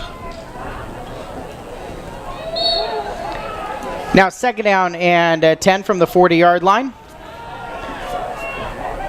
Central Valley attacking left to right. Gabbert with the back to his right. Blitz coming from Hermiston. They'll rush 6. Throw to the near sideline. Gabbert completes it. Grant Kelly out across midfield and into Hermiston territory. Stretches his long frame, 6 feet 4 inches tall and 210 pounds. The senior gets it to the Hermiston 48-yard line and moves the chains for Central Valley. 48-yard line of the Bulldogs. First and 10 there. Bears looking to add on to their 24-0 lead. 2 minutes into the third quarter.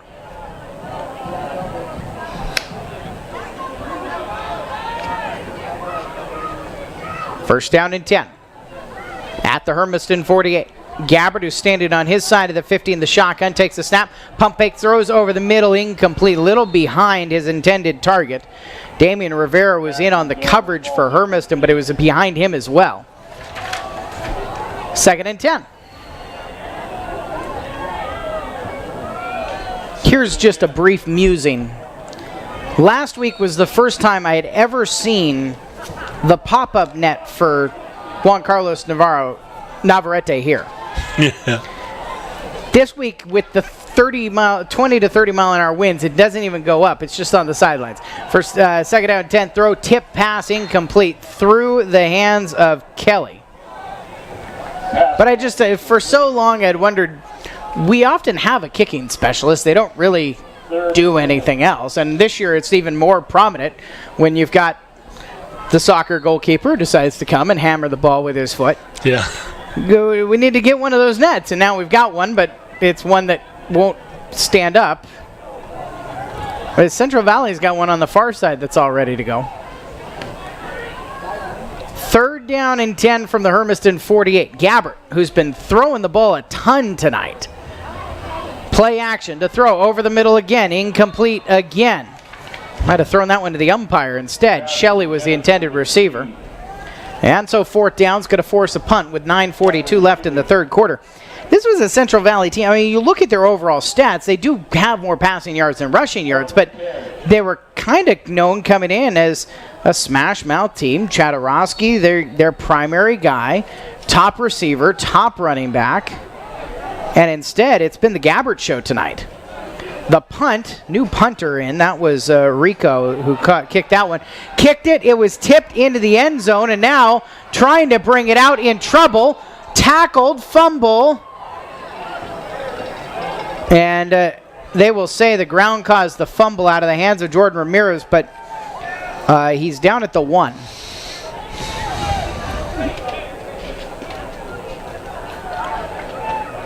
Let's find a way to transition into bringing a guest into the booth here.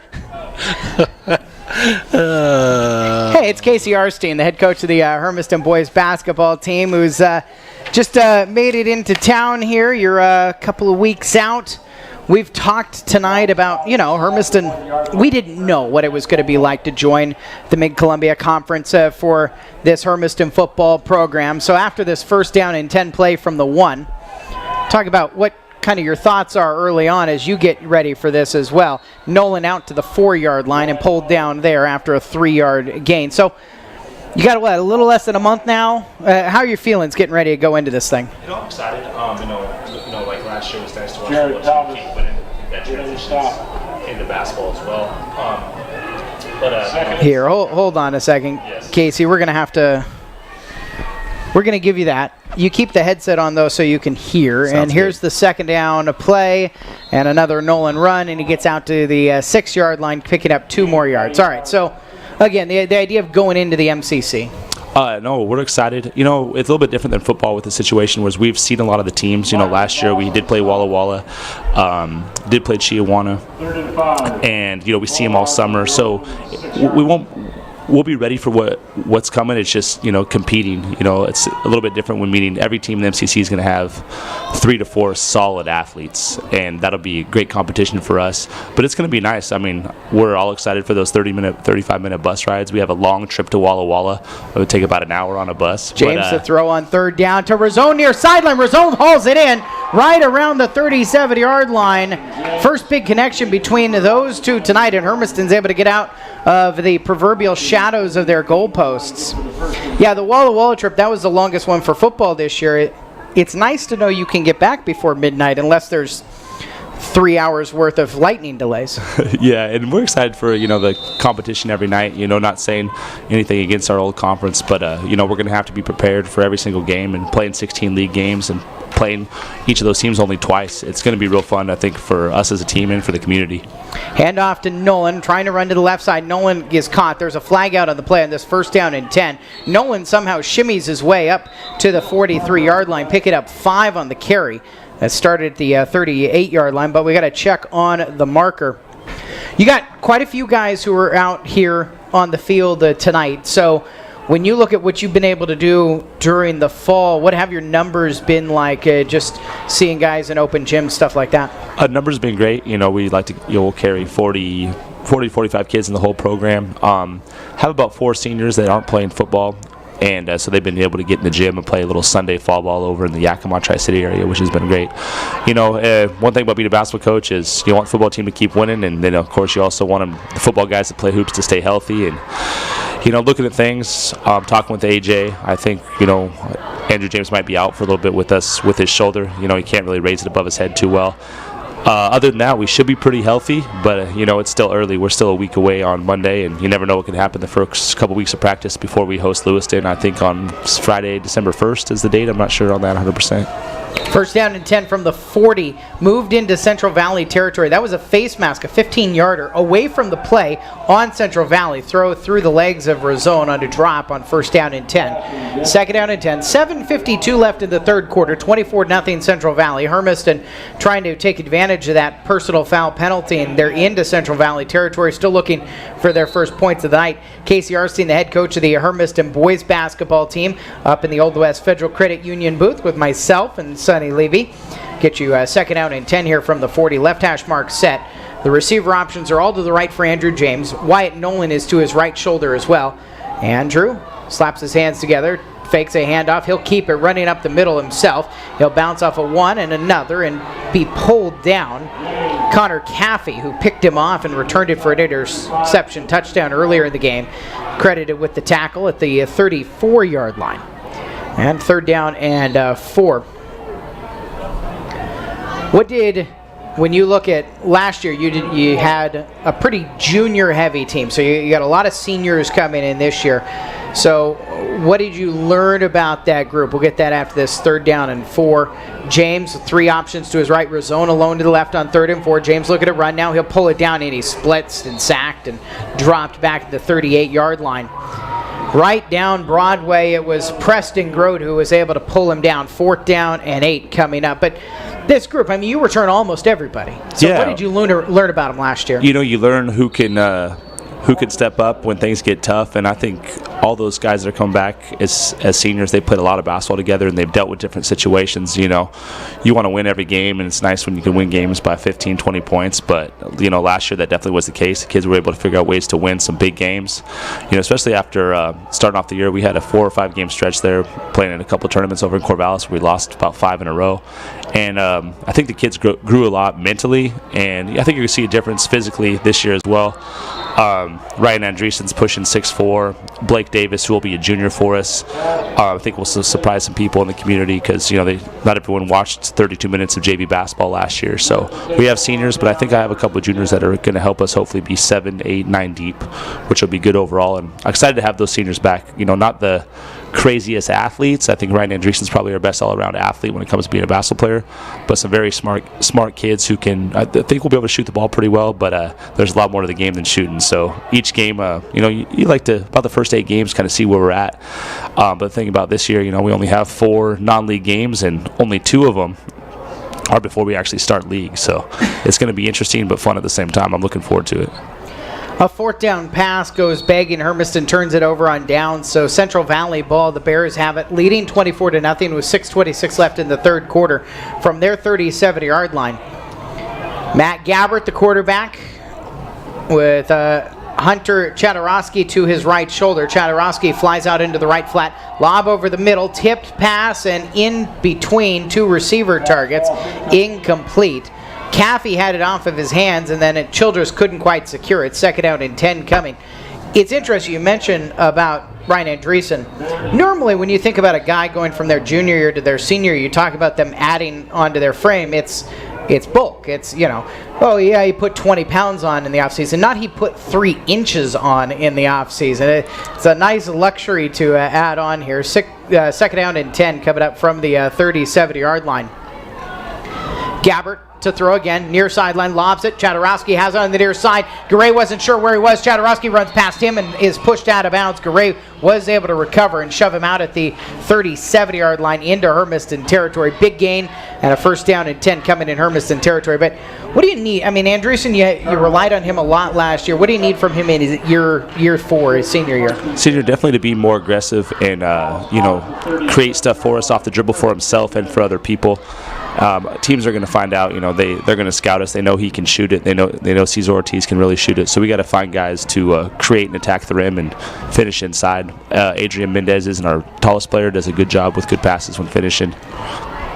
But it'd be nice to get 1st down Blake 10. Davis. Throw over the middle, incomplete. So Blake Davis transferred here a couple years ago. Oh, I'm confusing him. But yeah, Blake Davis has played basketball at Hermiston since his freshman year. Played JV last year, but got a few varsity minutes when he wasn't in foul trouble for us. It was about 6'3" last year.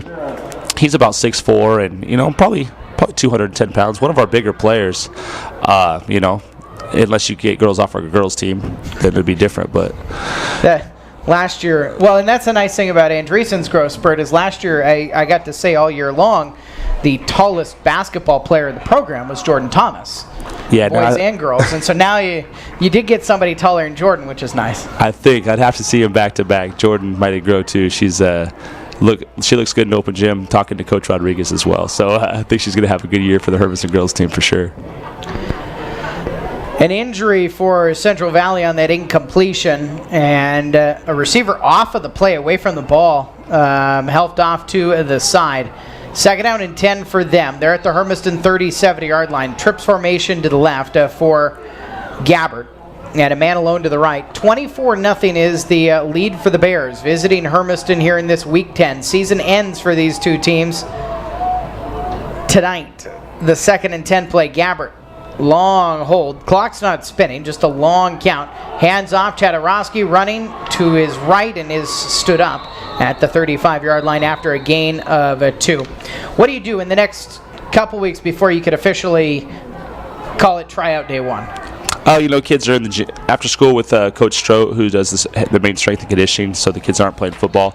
Been working out with her after school, and then, of course, getting in the gym, getting on the shooting gun, and kids have been playing 2 to 4 times a week. And we just finished up a fall ball season last Sunday. So kids have been in the gym as much as they want to be. We have tons of facilities to get in the gym. So we've had a good, 10, 15 guys that have wanted to be in there. And it still takes some time to get their wind back when officially practice starts November 12th. I like to also call that cross-country season starts too that same day in the gym. 3rd down and 8. Throw over the middle into space and to Shelley. Shelley has it up to the 25-yard line.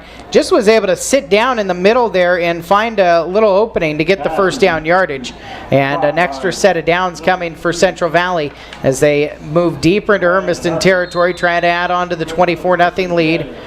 They've been scoreless thus far in the third quarter. 5:15 left in this period, and the clock is spinning this time. Casey Arstein, the head boys basketball coach, along with myself, Eric Olson, and Sonny Leby here on AM 1360 KOHU Hermiston. And we welcome you to join us online at gohermiston.com. Gabbert to throw, near sideline, rifles it into traffic, incomplete off of the hands of Grant Kelly. As you look at one of the changes, and you did spend some time as a coach at the middle school. You coached with Coach Usher, then you went down to the middle school for a little while.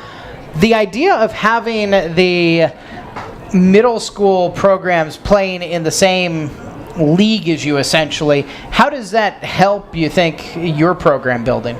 Oh, I think it's great. Just better competition. The middle school in the past, no one would really play us, so they did end up playing Umatilla and even had to schedule some random games, Irrigan and that kind of thing. So now, with it set up a lot like the high school with the MCC, they're playing all the middle schools in Walla Walla and Richlands. I think it's great, so the kids will start seeing who their real competition is when it comes to winning league titles. And, you play better, you get better, so it should be good.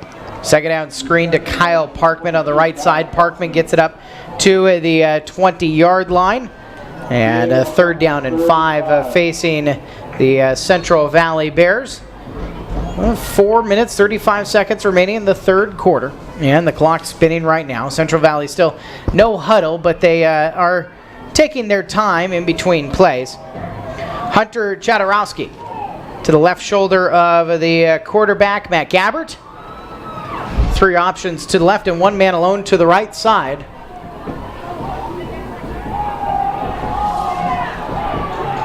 Throw, flag out over the middle, incompletion. Marker on the play. I can't read what it says up there. It's backwards. You wrote it backwards. It's basketball season, and that's a smiley face. Casey Harstein's with us. Lindy Thompson she's defacing the press box here at Kennison Field with her dry erase marker. The penalty flag, pass interference against Hermiston, and so this will move it down to half the distance of the goal to the 10-yard line, and should be a first down and goal for the Bears as they look to add on a score to add on to their 24-0 lead with 4:11 left in the third quarter. Gabbert to throw, lobs it to the left corner, underthrown, and it's into the hands of Connor Caffrey. Bulldogs had 2 guys fly past that, and each of them miss it, and Caffrey's got his second touchdown catch of the night, his third touchdown of the night with 4:05 left in the third quarter.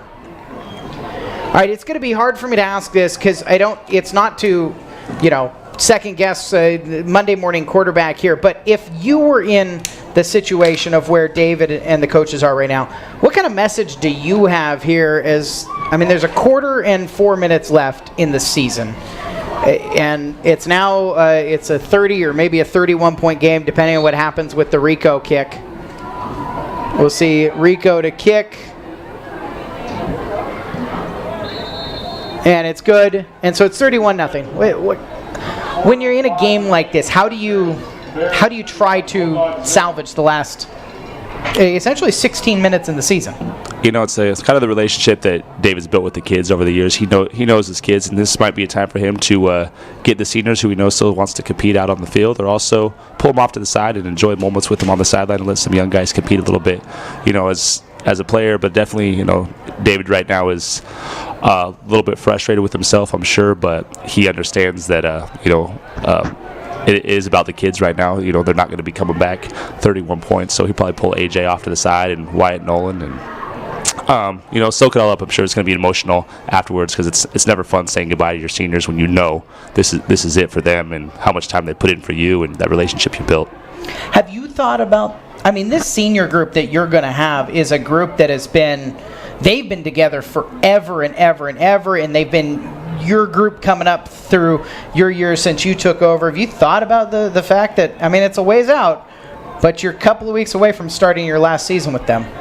Yeah, it's gonna be great times, but you don't ever want that last game to end. You just want to keep it going. So you got to enjoy every day, every practice. It's going to be a grind, but try to get down those kids' head. Before you know it, they're going to be walking over to the Tri-City Toyota Center graduating. So got to enjoy every moment and and have fun. And I'm definitely not looking forward to that coming to an end with that senior group. Great kids, been playing together since about first, second grade. So I'm excited for the season, and definitely don't want to think about the season ending already.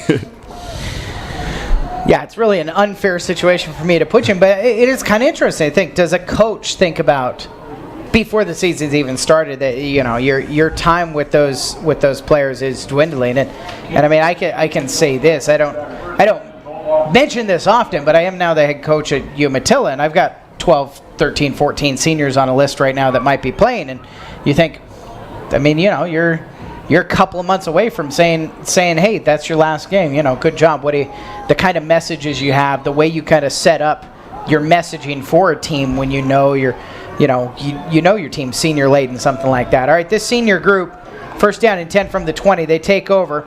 Sweep play near sideline. Space for Ramirez. Ramirez across the 30. Bumps off of a man and is pulled down from behind at the 40-yard line. But Ramirez, a 20-yard gain. Yeah, there's definitely going to be certain situations. Talking to our seniors, we're going to have some great leadership, and I can talk to them, as young adults get to that stage with our relationship with them. So I'm definitely excited for it, and yeah, it's going to be tough when hopefully not till March, but we'll see where we're at. 3:50 left in the third quarter. 31-0 Central Valley. Andrew James has twin receivers each way. First down and 10. He'll motion Walshley into the backfield and keep it. Andrew just runs into a pile of white shirts. They have defended this run-pass option very well. So, obviously, football's a bit weird. This is a Week 10 game, a crossover. Neither team can advance.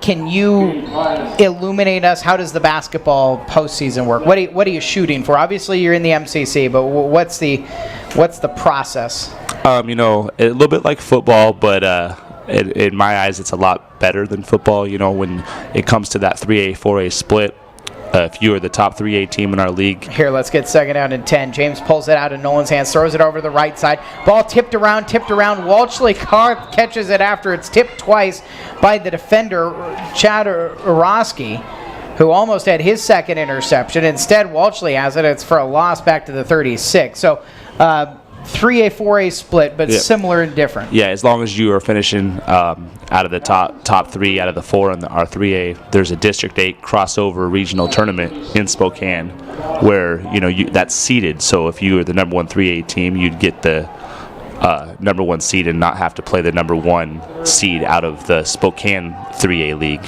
which would be probably, looking at everything, it's going to be Mount Spokane. Third down and 14 from the 36. James, a lot of time in the pocket, shuffling out to his left side, trying to find himself a place to run. Instead, he's pulled down back at the 30-yard line, and it's Chadarowski who pulls him down. Yeah, and then you look at, on the girls' side, well, Central Valley was the number one team in the nation a year ago. So you got some good teams up there in Spokane to contend with after you are able to navigate the MCC, which is no easy task. Right. You want to get to that District 8 regional tournament and get in that top two spot, and then you could possibly, and then what happens is you'll play another regional game at a host site, which could be a Seattle team. Navarrete to kick it away, kicks it over towards the Hermiston sideline. It'll bounce just short of midfield, and they will say out politely at the Central Valley side of the 50-yard line. 31-0 with 94 seconds left in the third quarter in favor of the visiting Bears. So as long as you're playing after the last league game, you have a shot, unlike football, meaning you could keep going. If you kept winning, no matter what place you got, as long as you qualified for that District 8 regionals, you would have a chance to make something happen. This game, for better or worse, is kind of like when it was a 16-team basketball bracket in Oregon and you were playing in the breakfast bracket for 7th place. First down and 10, throw over to the midfield side, and a hit by Ramirez to knock the ball loose from the intended receiver, Caffrey. Second down and 10 coming up. Intended for number 3. As the league goes, Richland's been the class of the league. Kamaikan's always been very good. You've seen some of these teams as well. can you kind of handicap the league and where you feel like you fit in? Yeah, I think we're a top 4 team in the league. I think Richland definitely, they returned for all those 5 guys when they had a great shot at winning the state title last year. They were 1 possession away, in my opinion, winning a state title. I'll let this play happen. Second down and 10 from the 49. A throw to the near sideline, incomplete behind Cole Vinson. And after Richland, I think Richland's definitely the favorite, but they can also be beatable. But I think we're going to be right up there, us and Chiawana, Kamayakin. I feel like are right up there. But the thing is, so much different than the CRC is there's multiple athletes on every single team, so you got to be ready to roll every night. Even Chiawana, who I think is a top 3 or 4 team, they have the best athlete in the whole conference, but I wouldn't say they're the best team. So it's going to be interesting each night and fun. Third down and 10 from the 49-yard line, just short of the midfield stripe for Gabbert, the quarterback for Central Valley. He'll take a low snap, straight drop in the pocket, hit as he throws, tipped into the air, incomplete. Cash Campbell was the harasser, helps up Gabbert after he hit him. The screenplay was batted by Colton Duquette, and it's 4th down and 10.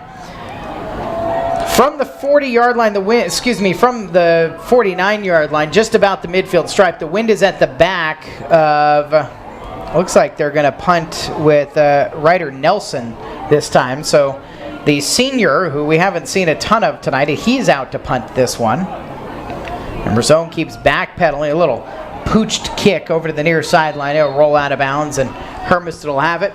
Minute 16 left in the third quarter, trailing to 31-0. Well, we appreciate you being with us here, coming up and spending some time with us, entertaining us during the third quarter. And we're, you're 10 days away from practice, and about a little less than a month away from game 1. Yeah, I appreciate you guys having me on, and we're excited to get rolling. That first game will be a Friday, the Friday after Thanksgiving. I want to say it's the first. I'll have my calendar on me against Lewiston. So, yeah, we're looking forward to it. Appreciate your time. Thank you, Eric. Lewiston here, yeah? Yes. Lewiston here. Is that a double? Yep, all the games will be doubles at home.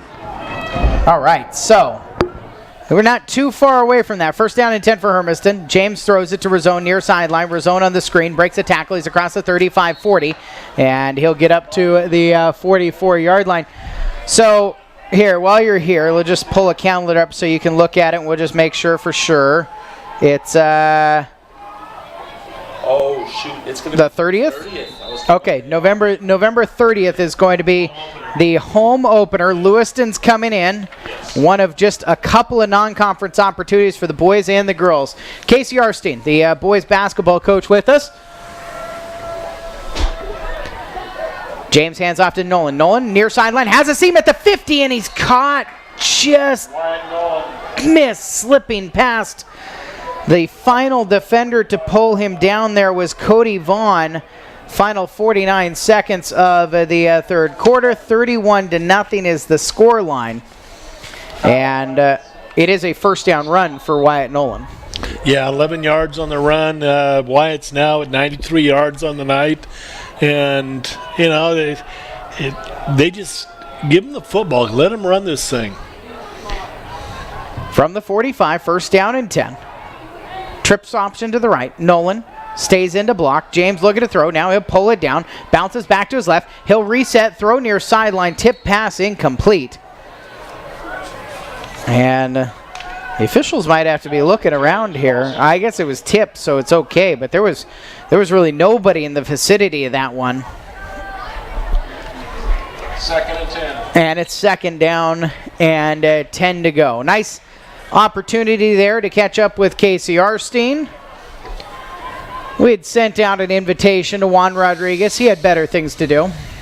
I'm kidding. He actually had things that he was doing tonight. And I just kind of randomly sent out texts during the second quarter, seeing if either of the basketball coaches wanted to come preview with us. So we appreciate Casey coming in and helping us out. Second down and 10 from the 45. Handoff, near sideline, run. Nolan out to the edge, is shoved out of bounds. It's again Vaughn on the tackle. Nolan, though, credited with getting up to the 36-yard line. 9-yard run for him. That puts him over 100, yeah? Put him over 100 at 102 rushing yards at 20 rushes on the night. 21 rushes, excuse me. 3rd down and 1. He did step out of bounds, so clock paused with 19 and a half seconds remaining. Trips options to the right for James. And Nolan to his right shoulder. Hand off to Nolan. No, James keeps it. James bounce off a tackler coming to the left side at the 20. Stays on his feet at the 15. Cuts back to his right, and a gang rush of white shirts pulls him down at the 6-yard line. But Andrew James with a 25-yard run is able to get the Hermiston first down and 10 from the 11-yard line.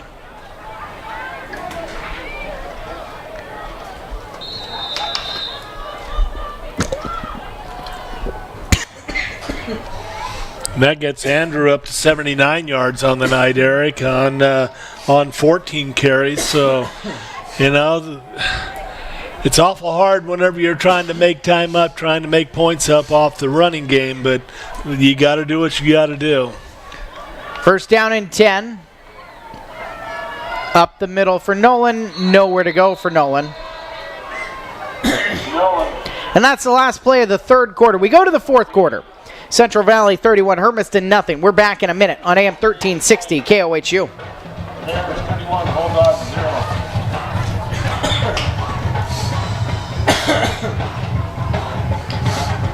I almost drowned myself there.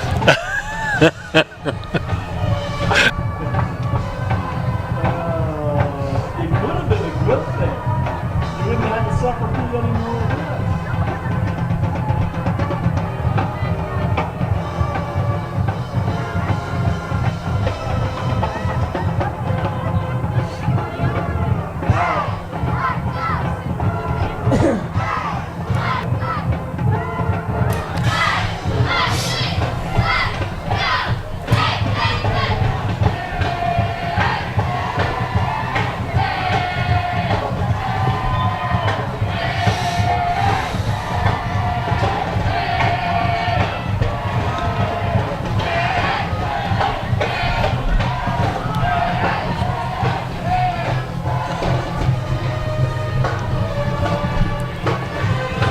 Nothing.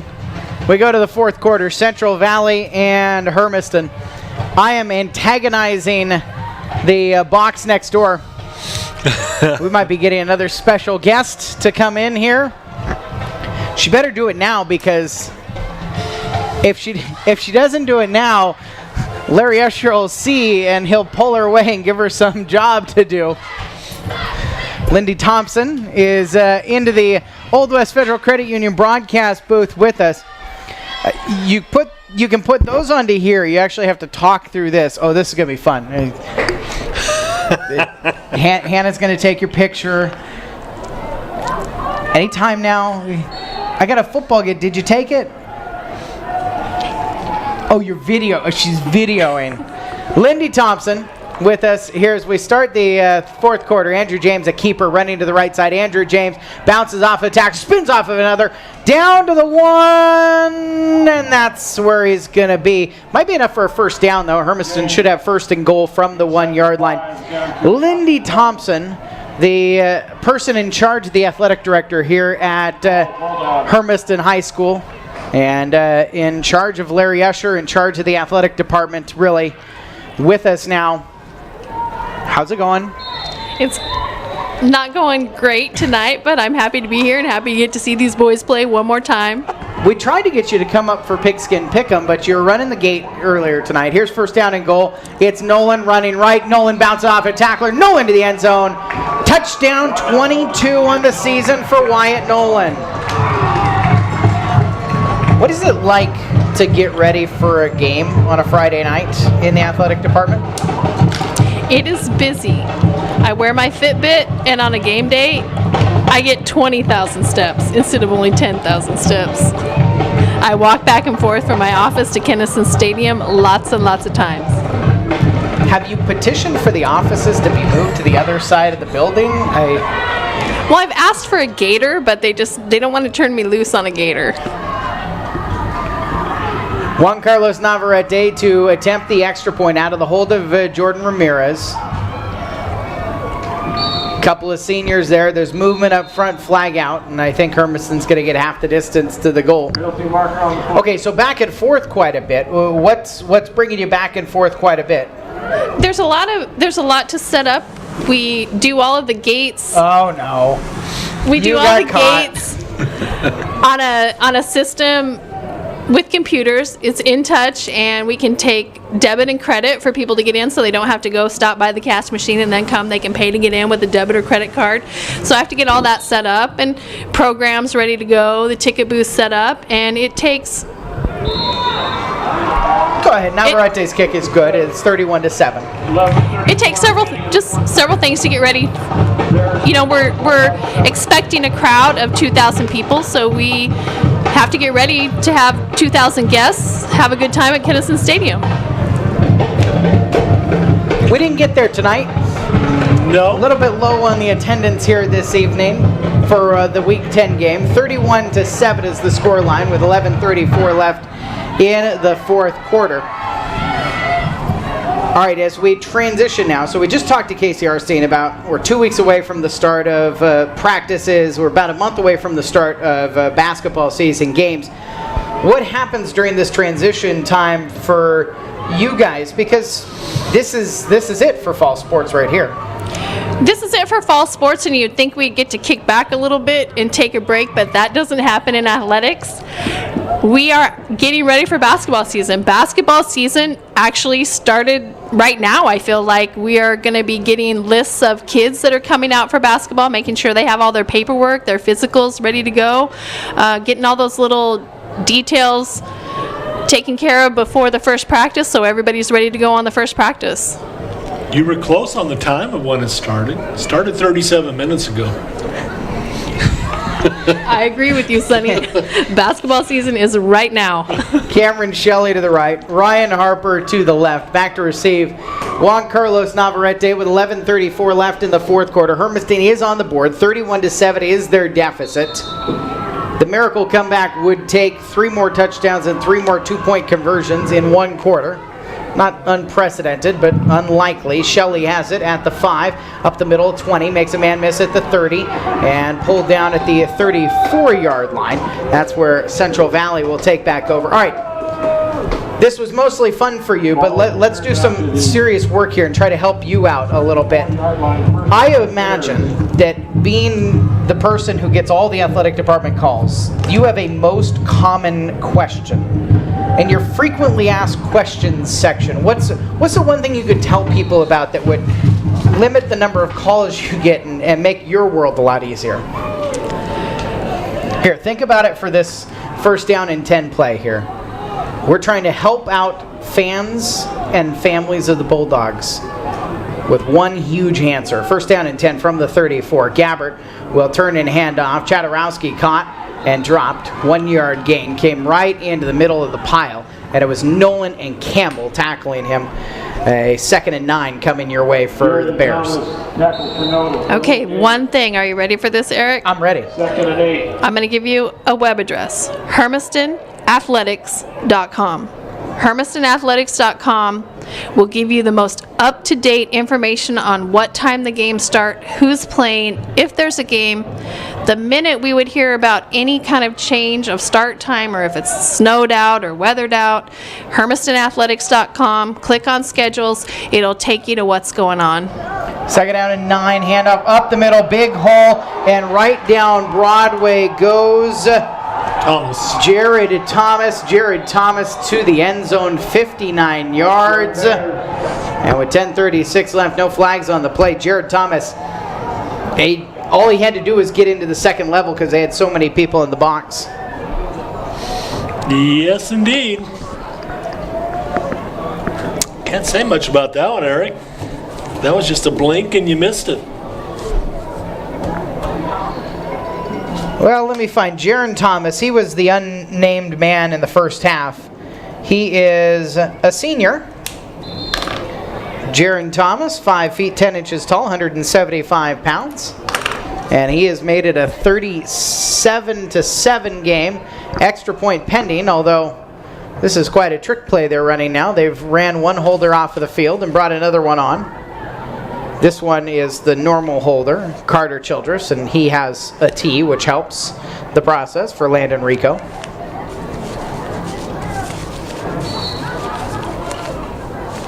Rico is perfect on his extra points tonight, and he will... There's a flag out. I think he missed it. I'm almost positive he missed it right, and they just never indicated because the flag is offsides on Hermiston declined. Oh no, he did make it. All right, 38-7 is the scoreline. 10:36 left here in the fourth quarter. Lindy Thompson with us with the Hermiston Athletic Department. Week 10 here at Kinnison Field at Bulldogs Stadium. Central Valley's Bears up on Hermiston's Bulldogs here on AM 1360 KOHU. Along with Sonny Levy, I'm Eric Olson from your Old West Federal Credit Union broadcast booth. All right, well, you've wanted to do this for a long time now. What do you want to talk about here? You're like our biggest fan. Sonny, did you know that? I am. I consider Lindy myself is your our biggest fan. President, Secretary, and Treasurer of the Eric Olson Fan Club. What's Hannah up to? Hannah is going to Eastern, and she loves it. She's living in a Staring dorm, daggers living the through us college right life. She has been home every weekend, though. She goes to college, comes home every weekend for Every a good weekend? visit every weekend. In the teaching program, wants to be a math teacher. So she is doing well at Eastern, having a good time. Oh, so it's on a delay, and so Larry brings it in. So now Hannah's going to get to see that we talked about her. 10:36 left in the fourth quarter. To kick it away, Rico, 38-7. That is the face of a 19-year-old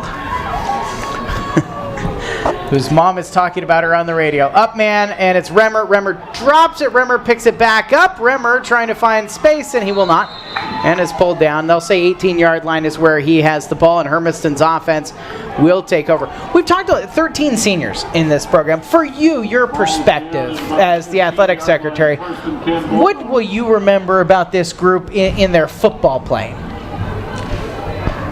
In their football, it's going to be hard to forget Andrew James being the quarterback and leading this team, seeing him out there and seeing him in the hallways. Every group that goes through, you think about the seniors and their last time on the field. This is the last time these boys are going to be wearing a Hermiston uniform, and for a lot of these boys, it's probably the last time they're going to put on the pads and the helmets and go out there. And I will miss them. They've all left a legacy or their mark on Hermiston High School. Ramirez takes a sweep play running from right to left. Ramirez breaks a tackle and up the left hash mark to the 28-yard line, and all the way up to the first down yardage he needed. Gets him 11 on the carry, and Hermiston will move the chains here into the fourth quarter, down by 31. It is interesting, though, with having Casey Arstein on during the third quarter, the reality is a lot of these seniors still suited up for at least one more senior celebration, whether it's basketball senior night or for some of them during the spring. First down and 10. Walshley motions right to left, fake it to him, handoff up the middle for Nolan, breaks one tackle, breaks another tackle. Nolan's got a full head seam across the 40 down the right hash mark to the 44 is where he's pulled down from behind. The stop on the play made by Josh Lawson.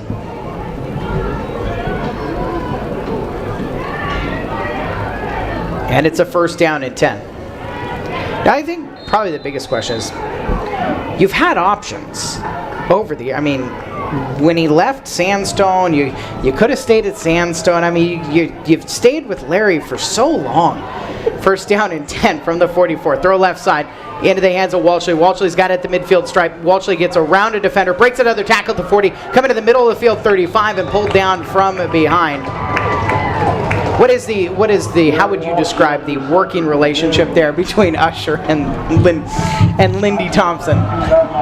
It's fun because there's a delay on this broadcast. One of my favorite things to say to him is he will come out of his office and ask for something to be done. I absolutely love telling him, I already did it. It's already done. It's already taken care of. And I tell him it feels like when you make a breakaway lay-in and you're going full speed down the basket and make a full speed breakaway lay-in. Throw it to the left side into the hands of Razone, and Razone gets pulled down from behind, just short of the 10. They'll mark him on the 12. First down yardage, though, for Razone. All right, so like a breakaway lay-in, huh? Yeah, it just telling him he's worried about something. I say, I've already got it taken care of. There's just so many things coming at you in athletics. You're just getting hit in all different directions, and there's 1,000 things to remember and get done before a game. And I like helping out. That's what I do. I serve people and help them out, get ready to pull off things like this. James Keeper running right side. James to the end zone. Touchdown, Hermiston. Andrew James pulled it out of Wyatt Nolan's belly and took it to the right around the edge into the end zone, 12 yards out, and the Bulldogs have another touchdown. And for James, he gets into the end zone for his 12th time this season on the ground. However, I do know, you talk about you and he, when it comes to things like, what is it? Is it free throw shooting? Is that where he's still got you by quite a ways right now? Every sport that we played, he's beat me in. Everyone? Except for free throws. Except for free throws. I made 8 out of 10, and as soon as he missed that third free throw, he didn't speak to me for the rest of the day. But I am the reigning athletics free throw champion. Everybody write that down. Everybody write that down. Kick for Navarrete is good. 38-14 the score. Just under 9 minutes left in the fourth quarter. Lindy, thanks for coming up and playing along with us here tonight. We're listening to Bulldog football. Thank you, Eric. I just want to say one more thing. Our community is blessed to have you and Sunny both. You guys are amazing at what you do. Thank you very much. We appreciate it. AM 1360 KOH, you're listening to Bulldog football. Thank you.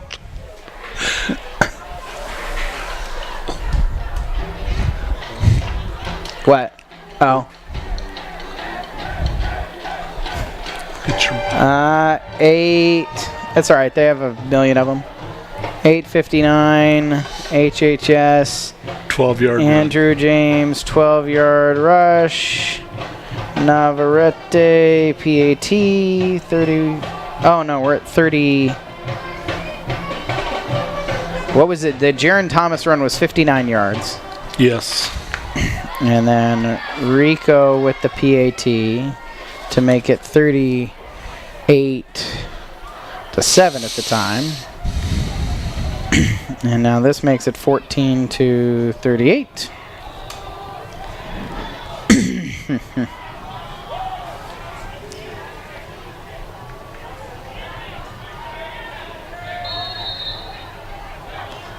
Eric Olson, Sunny Leby with you here on AM 1360 KOHU. 38-14 is the score line. Juan Carlos Navarrete has it teed to kick it to Way. And onside attempt being the operative word. It will be Central Valley with the ball at the 39-yard line, it appears.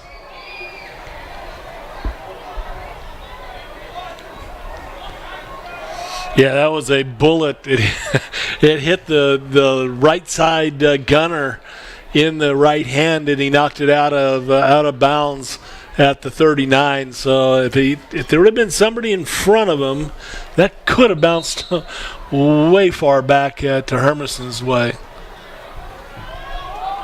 Instead, good field position for Central Valley. Gabbert has given way. New quarterback, new running back. And run over to the right side for Nelson, the senior running back. Took the handoff out of Luke Abshire, the freshman quarterback's hands. I mean, theoretically, Abshire is still one more year away after next year because Gabbert's only a junior. But for Ryder Nelson, it is his senior campaign. Nelson gains about 4 on the play. Second down and 6 coming up. 8:20 left here in the fourth quarter. 38-14 is the scoreline. Nelson to the left shoulder of Abshire. 2 receivers each way. Abshire, the freshman, turns, hands off to Nelson. Nelson spins off a 1 tackle and then is caught and thrown down. Andrew James getting in some reps defensively here at the end. Tackle for a loss. I mean, we've talked about it before. There's an alternate universe where Andrew James plays 3 years of defense, and his defensive IQ and his abilities are so high. 3rd down and 8.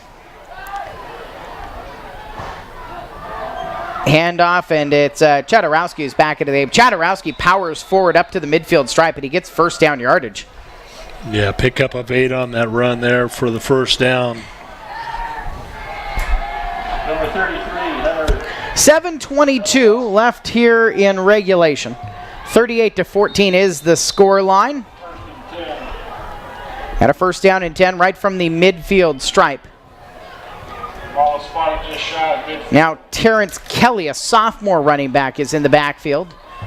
Pistol set behind Abshire. 3 options to the left on first down and 10. Hermiston's got 10 of their 11 in the box. Handoff to Kelly. Kelly trying to run right, and Kelly runs right into a wall of purple, maybe a half-yard gain. Andrew James again on the tackle.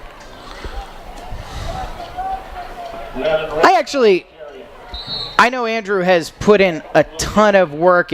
He has put himself in a position where he's got opportunities to play quarterback at the next level. I also wouldn't be surprised if he ends up playing a defensive back at the next level because he is so good on that side of the ball. Second down and 10 it is. Handoff, left side, Kelly caught, dropped for a loss back at the 48-yard line on the Central Valley side of the 50. The time there, the guy that's had a heck of a night, Ryan Arnold, in on the quick tackle. 6:05 left in the fourth quarter. 38-14 is the scoreline. 3rd down and 12 facing this Central Valley team. The Bears have out to the right Connor Russell at 1 receiver. Outside of him is Colton Howard. 2 receivers to the left on this 3rd down and 12 play. Probably a passing down for the sophomore Abshire. Instead, he'll hand off, and the handoff will be problematic because in the backfield, you found Wyatt Nolan, and Wyatt Nolan found the running back. That time it was Ryan Harper, and Harper loses a yard. Tackle for a loss. 4th down and 13 facing Central Valley. And looks like maybe they're just going to leave the offense out there on the field. Lots of clean shirts out there. Hunter Hopkins is a senior receiver wide to the right side. To the left, you're going to find Dakari Bakotis, a junior. They're going to take the penalty. Connor Russell's come that way. They will take the delay of game penalty. Take as much time off the clock as possible. Now they'll punt. 4:47 left in regulation. 38-14 is the score line. You know, I made jokes, but I was going to have Larry Usher come next. We'll see if maybe just me saying his name will make him move this way. 4:47 left here. And Guillermo Garay is going to be out to return to this punt. High snap. Punt is away. High floating ball. And it'll bounce at the 28. Check back. Take a Hermiston roll to the 29. Yeah, with 4:44 left, down 38-14. Hermiston's offense back out onto the field. And looks like Hermiston's going to call a timeout. They will. We'll take it as well. 38-14 the scoreline, favor of Central Valley. You're listening to Bulldog Football at AM 1360 KOHU.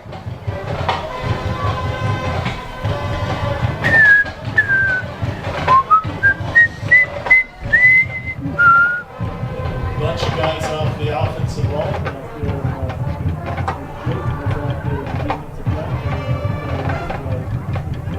Before the last two plays.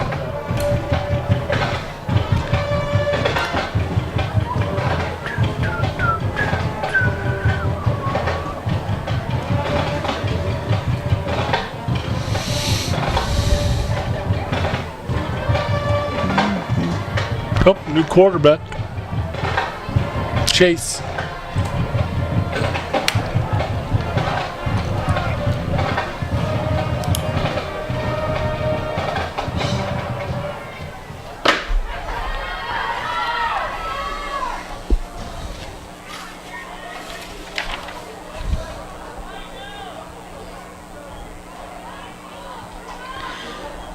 Chase Bradshaw at left tackle, Sergio Rosales at the left guard, Jacob Leby at center, Cody Weisner at right guard, and Dustin Coughlin at right tackle. But new quarterback in, it's Chase Elliott, the freshman, and he drops the first snap, and Central Valley picks it up.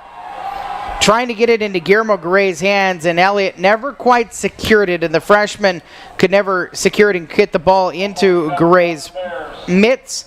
So the Bears take over with 4:39 left in the fourth quarter, leading 38-14, and their offense back out on the field.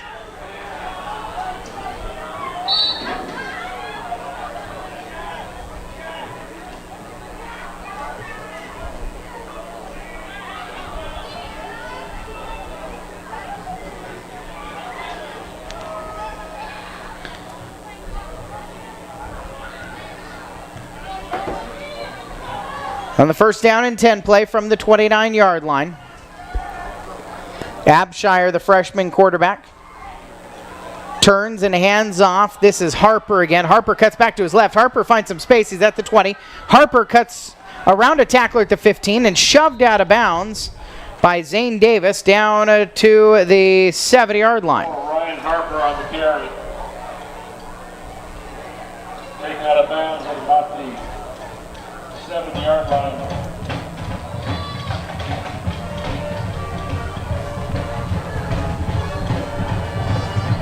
Down to the 7 means first down and goal.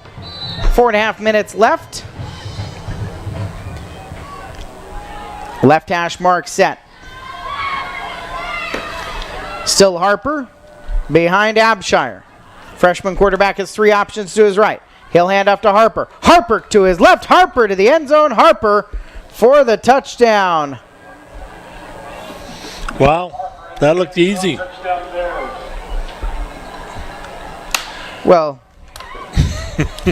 this is not one of those looks can be deceiving situations. I think it just was easy.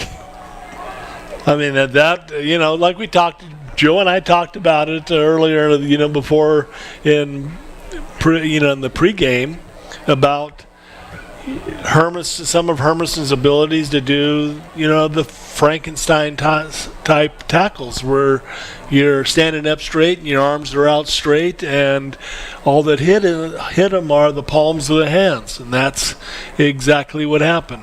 Hunter Myers in to attempt an extra point. Hunter Myers misses the extra point. 44-14 with 4:24 left in regulation. Take another break here on AM 1360 KOHU.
4:24 left in regulation. 44-14 in favor of Central Valley. And the sophomore kicker will angle it. And it's Remmer coming to the middle of the field. Bobbles it. Ball loose at the 25. Picked up by Razone. And Razone is put down. They'll say at the 25 is where forward progress was. The wind is still very strong. And it kind of ballooned that ball there. And Remmer just wasn't able to put himself in the right position. A little bit of a misplay. And Hermiston's got it. First down and 10 from the 25.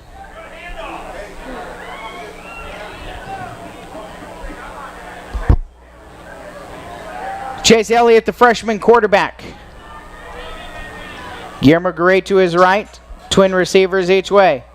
Elliott hands it off. Garay cut back to his right. Garay finds a couple of yards and is pulled down at the 29-yard line. 4-yard gain on first down.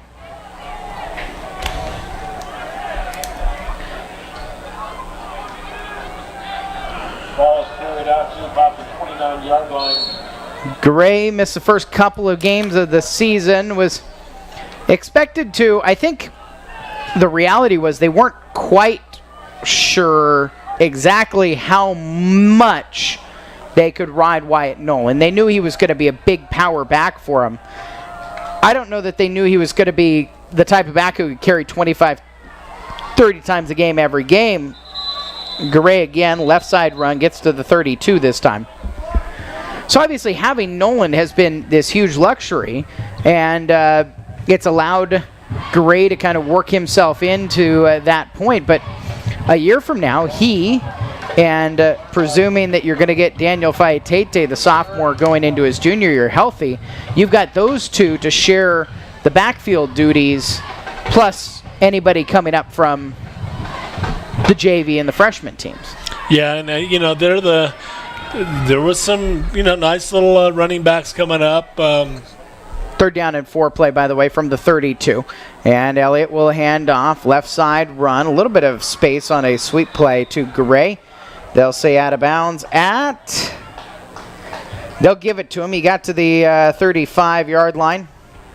And that'll move the sticks for Hermiston, get him an extra set of downs. But you were talking about kind of, there's a few in the stable there. Yeah, there are. As you said, they're all young. They're all, fairly small right now. Nobody really, in line to make a big bark when they come up. But they've got a whole year to grow. Garay again on the handoff. Garay right up the middle, cuts back to his left, and is stood up just short of the 40-yard line. They'll give his forward progress there at a 5-yard gain. And this is the one guy right now. Garay is a young kid that has that because he is such a scat back. He's a combination between Andrew James and Wyatt. He's got Andrew James's scat backness, but he's not quite as physical as Wyatt or Andrew. So, you put it wherever it's at. He's more of a scat back. Well, and 5'10", 165. He's considerably smaller than those two guys as well. Second out and 5 from the 40. Derek McBride in the game, and McBride is caught and dropped for a loss. It was Colin Mercer who was able to make the tackle. David Faitate talked about Derek McBride in our Chalk Talk segment that was earlier today, brought to you by Ranch and Home. And people just don't really realize his story. Rudy would be the cliched thing. I mean, Derek does play quite a bit on special teams. He's in on tackles throughout this year. But he's a program guy. He comes out. He's there for practice every day. He loves it. Throw over to the right side. Elliott, nice ball, but too tall. Incomplete off of fingertips on 3rd down and 7. So even though it ended up in a loss of yards, good to see McBride get a carry there. And again, Elliott. Oh, that wasn't Elliott, actually. That one was Schwarzy went in. Schwarzy threw that one. Nice ball out of his hands, too. But incompletion means that Probably one more punt here for Juan Carlos Navarrete before the senior can trade in these cleats for his boots.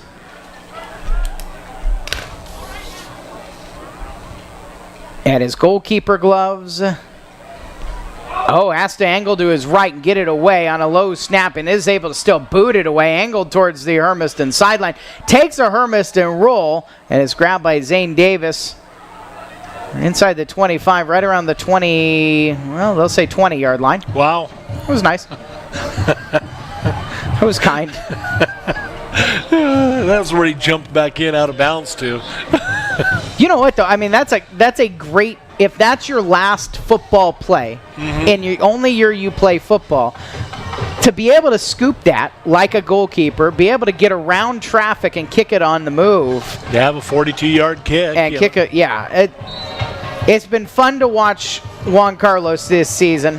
One of these 13 seniors who have a minute 12 left in their season. Central Valley up 44-14. Last few snaps of this game. Play action. They'll let the freshman throw. Float one down the near sideline and into the hands of Hunter Hopkins. The senior Hunter Hopkins catches a pass from the freshman Luke Abshire. I mean, really, we're seeing this from both teams. Hunter Hopkins has got his own story as one of the guys who's been with this Bears program, but doesn't see as much playing time as some of his compatriots, but is still out there, and those guys are important too. First down and 10 from the 38 after the completion. Handoff, right side run, troublesome. Thomas. It was Coughlin who was able to pull down that running back, Jared Thomas. Final 50 seconds of the game rolling off the clock. Second down and 18. Ball carrier is tackled for a loss and back to ball spot the 30-yard line. Back to the 30. Abshire. Second and about 18. Long count. The freshman quarterback takes the snap. Turns in hands, troublesome, and again, just not a whole lot of space to run as Hermiston's got their seniors out there. That was, that time, Hunter Myers, the sophomore.